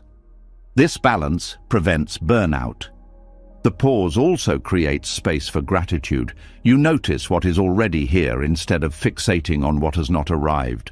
Living peacefully in the gap teaches emotional regulation. You experience anticipation without being consumed by it. This regulation supports mental health. The pause also strengthens discipline. You continue without reward. This continuation deepens commitment. There is also freedom here. You are no longer enslaved to outcome timelines. You live more fully now. The gap teaches you that silence does not mean nothing is happening. Much is happening beneath awareness. Trust grows here. Living in the pause also trains acceptance. You accept that life unfolds at its own pace. This acceptance reduces resistance. The sacred pause is where wisdom matures. Without rushing to conclusion, understanding deepens. You also learn to rest, not collapse, but rest within uncertainty. This rest replenishes energy. The pause challenges productivity culture. It reminds you that not everything can be optimized. Some things must ripen. There is also joy discovered here. Quiet joy. The joy of being alive without needing confirmation. Living peacefully in the gap reduces fear of future waiting. You know you can survive it. The pause also sharpens discernment. You notice which impulses are driven by anxiety and which by clarity. You learn to distinguish between necessary action and compulsive action. This distinction improves life quality. The sacred pause teaches reverence for timing. You respect natural processes.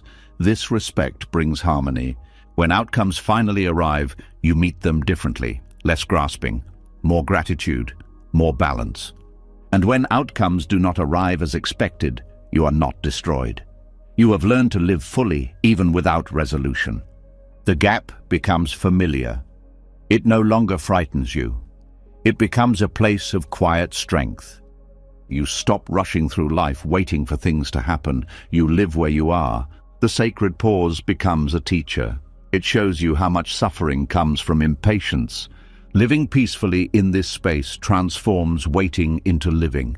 You realize that much of life is lived between action and result. Learning to inhabit this space is learning how to live at all. The pause is not empty. It is full of becoming. And when you stop trying to escape it, you discover that peace was never waiting on the other side of results. It was available here all along, in the space where you learned to trust without proof. What you've heard is not a lesson about waiting. It is a reminder that movement does not need speed to be real. You've seen how trust grows in silence, how effort continues without witnesses, how confusion can walk beside clarity, how patience protects wisdom, and how growth unfolds even when nothing seems to change. You've learned that slowness is not failure, that struggle is not a flaw, and that stillness can carry more progress than urgency ever could. What moves slowly is still moving forward because it is honest, because it is rooted, because it is not trying to escape the moment it is in. Trust is not loud. It does not rush. It stays. If something in this journey spoke to you, leave a comment with the words, "I am still moving forward," not for anyone else, just as a quiet marker that you heard what you needed to hear today. And if you want more teachings like this, calm, grounded, and meant to stay with you long after the video ends, subscribe to the channel and turn on notifications. Move at your pace, stay with the path. And remember, even now, even here, you are still moving forward.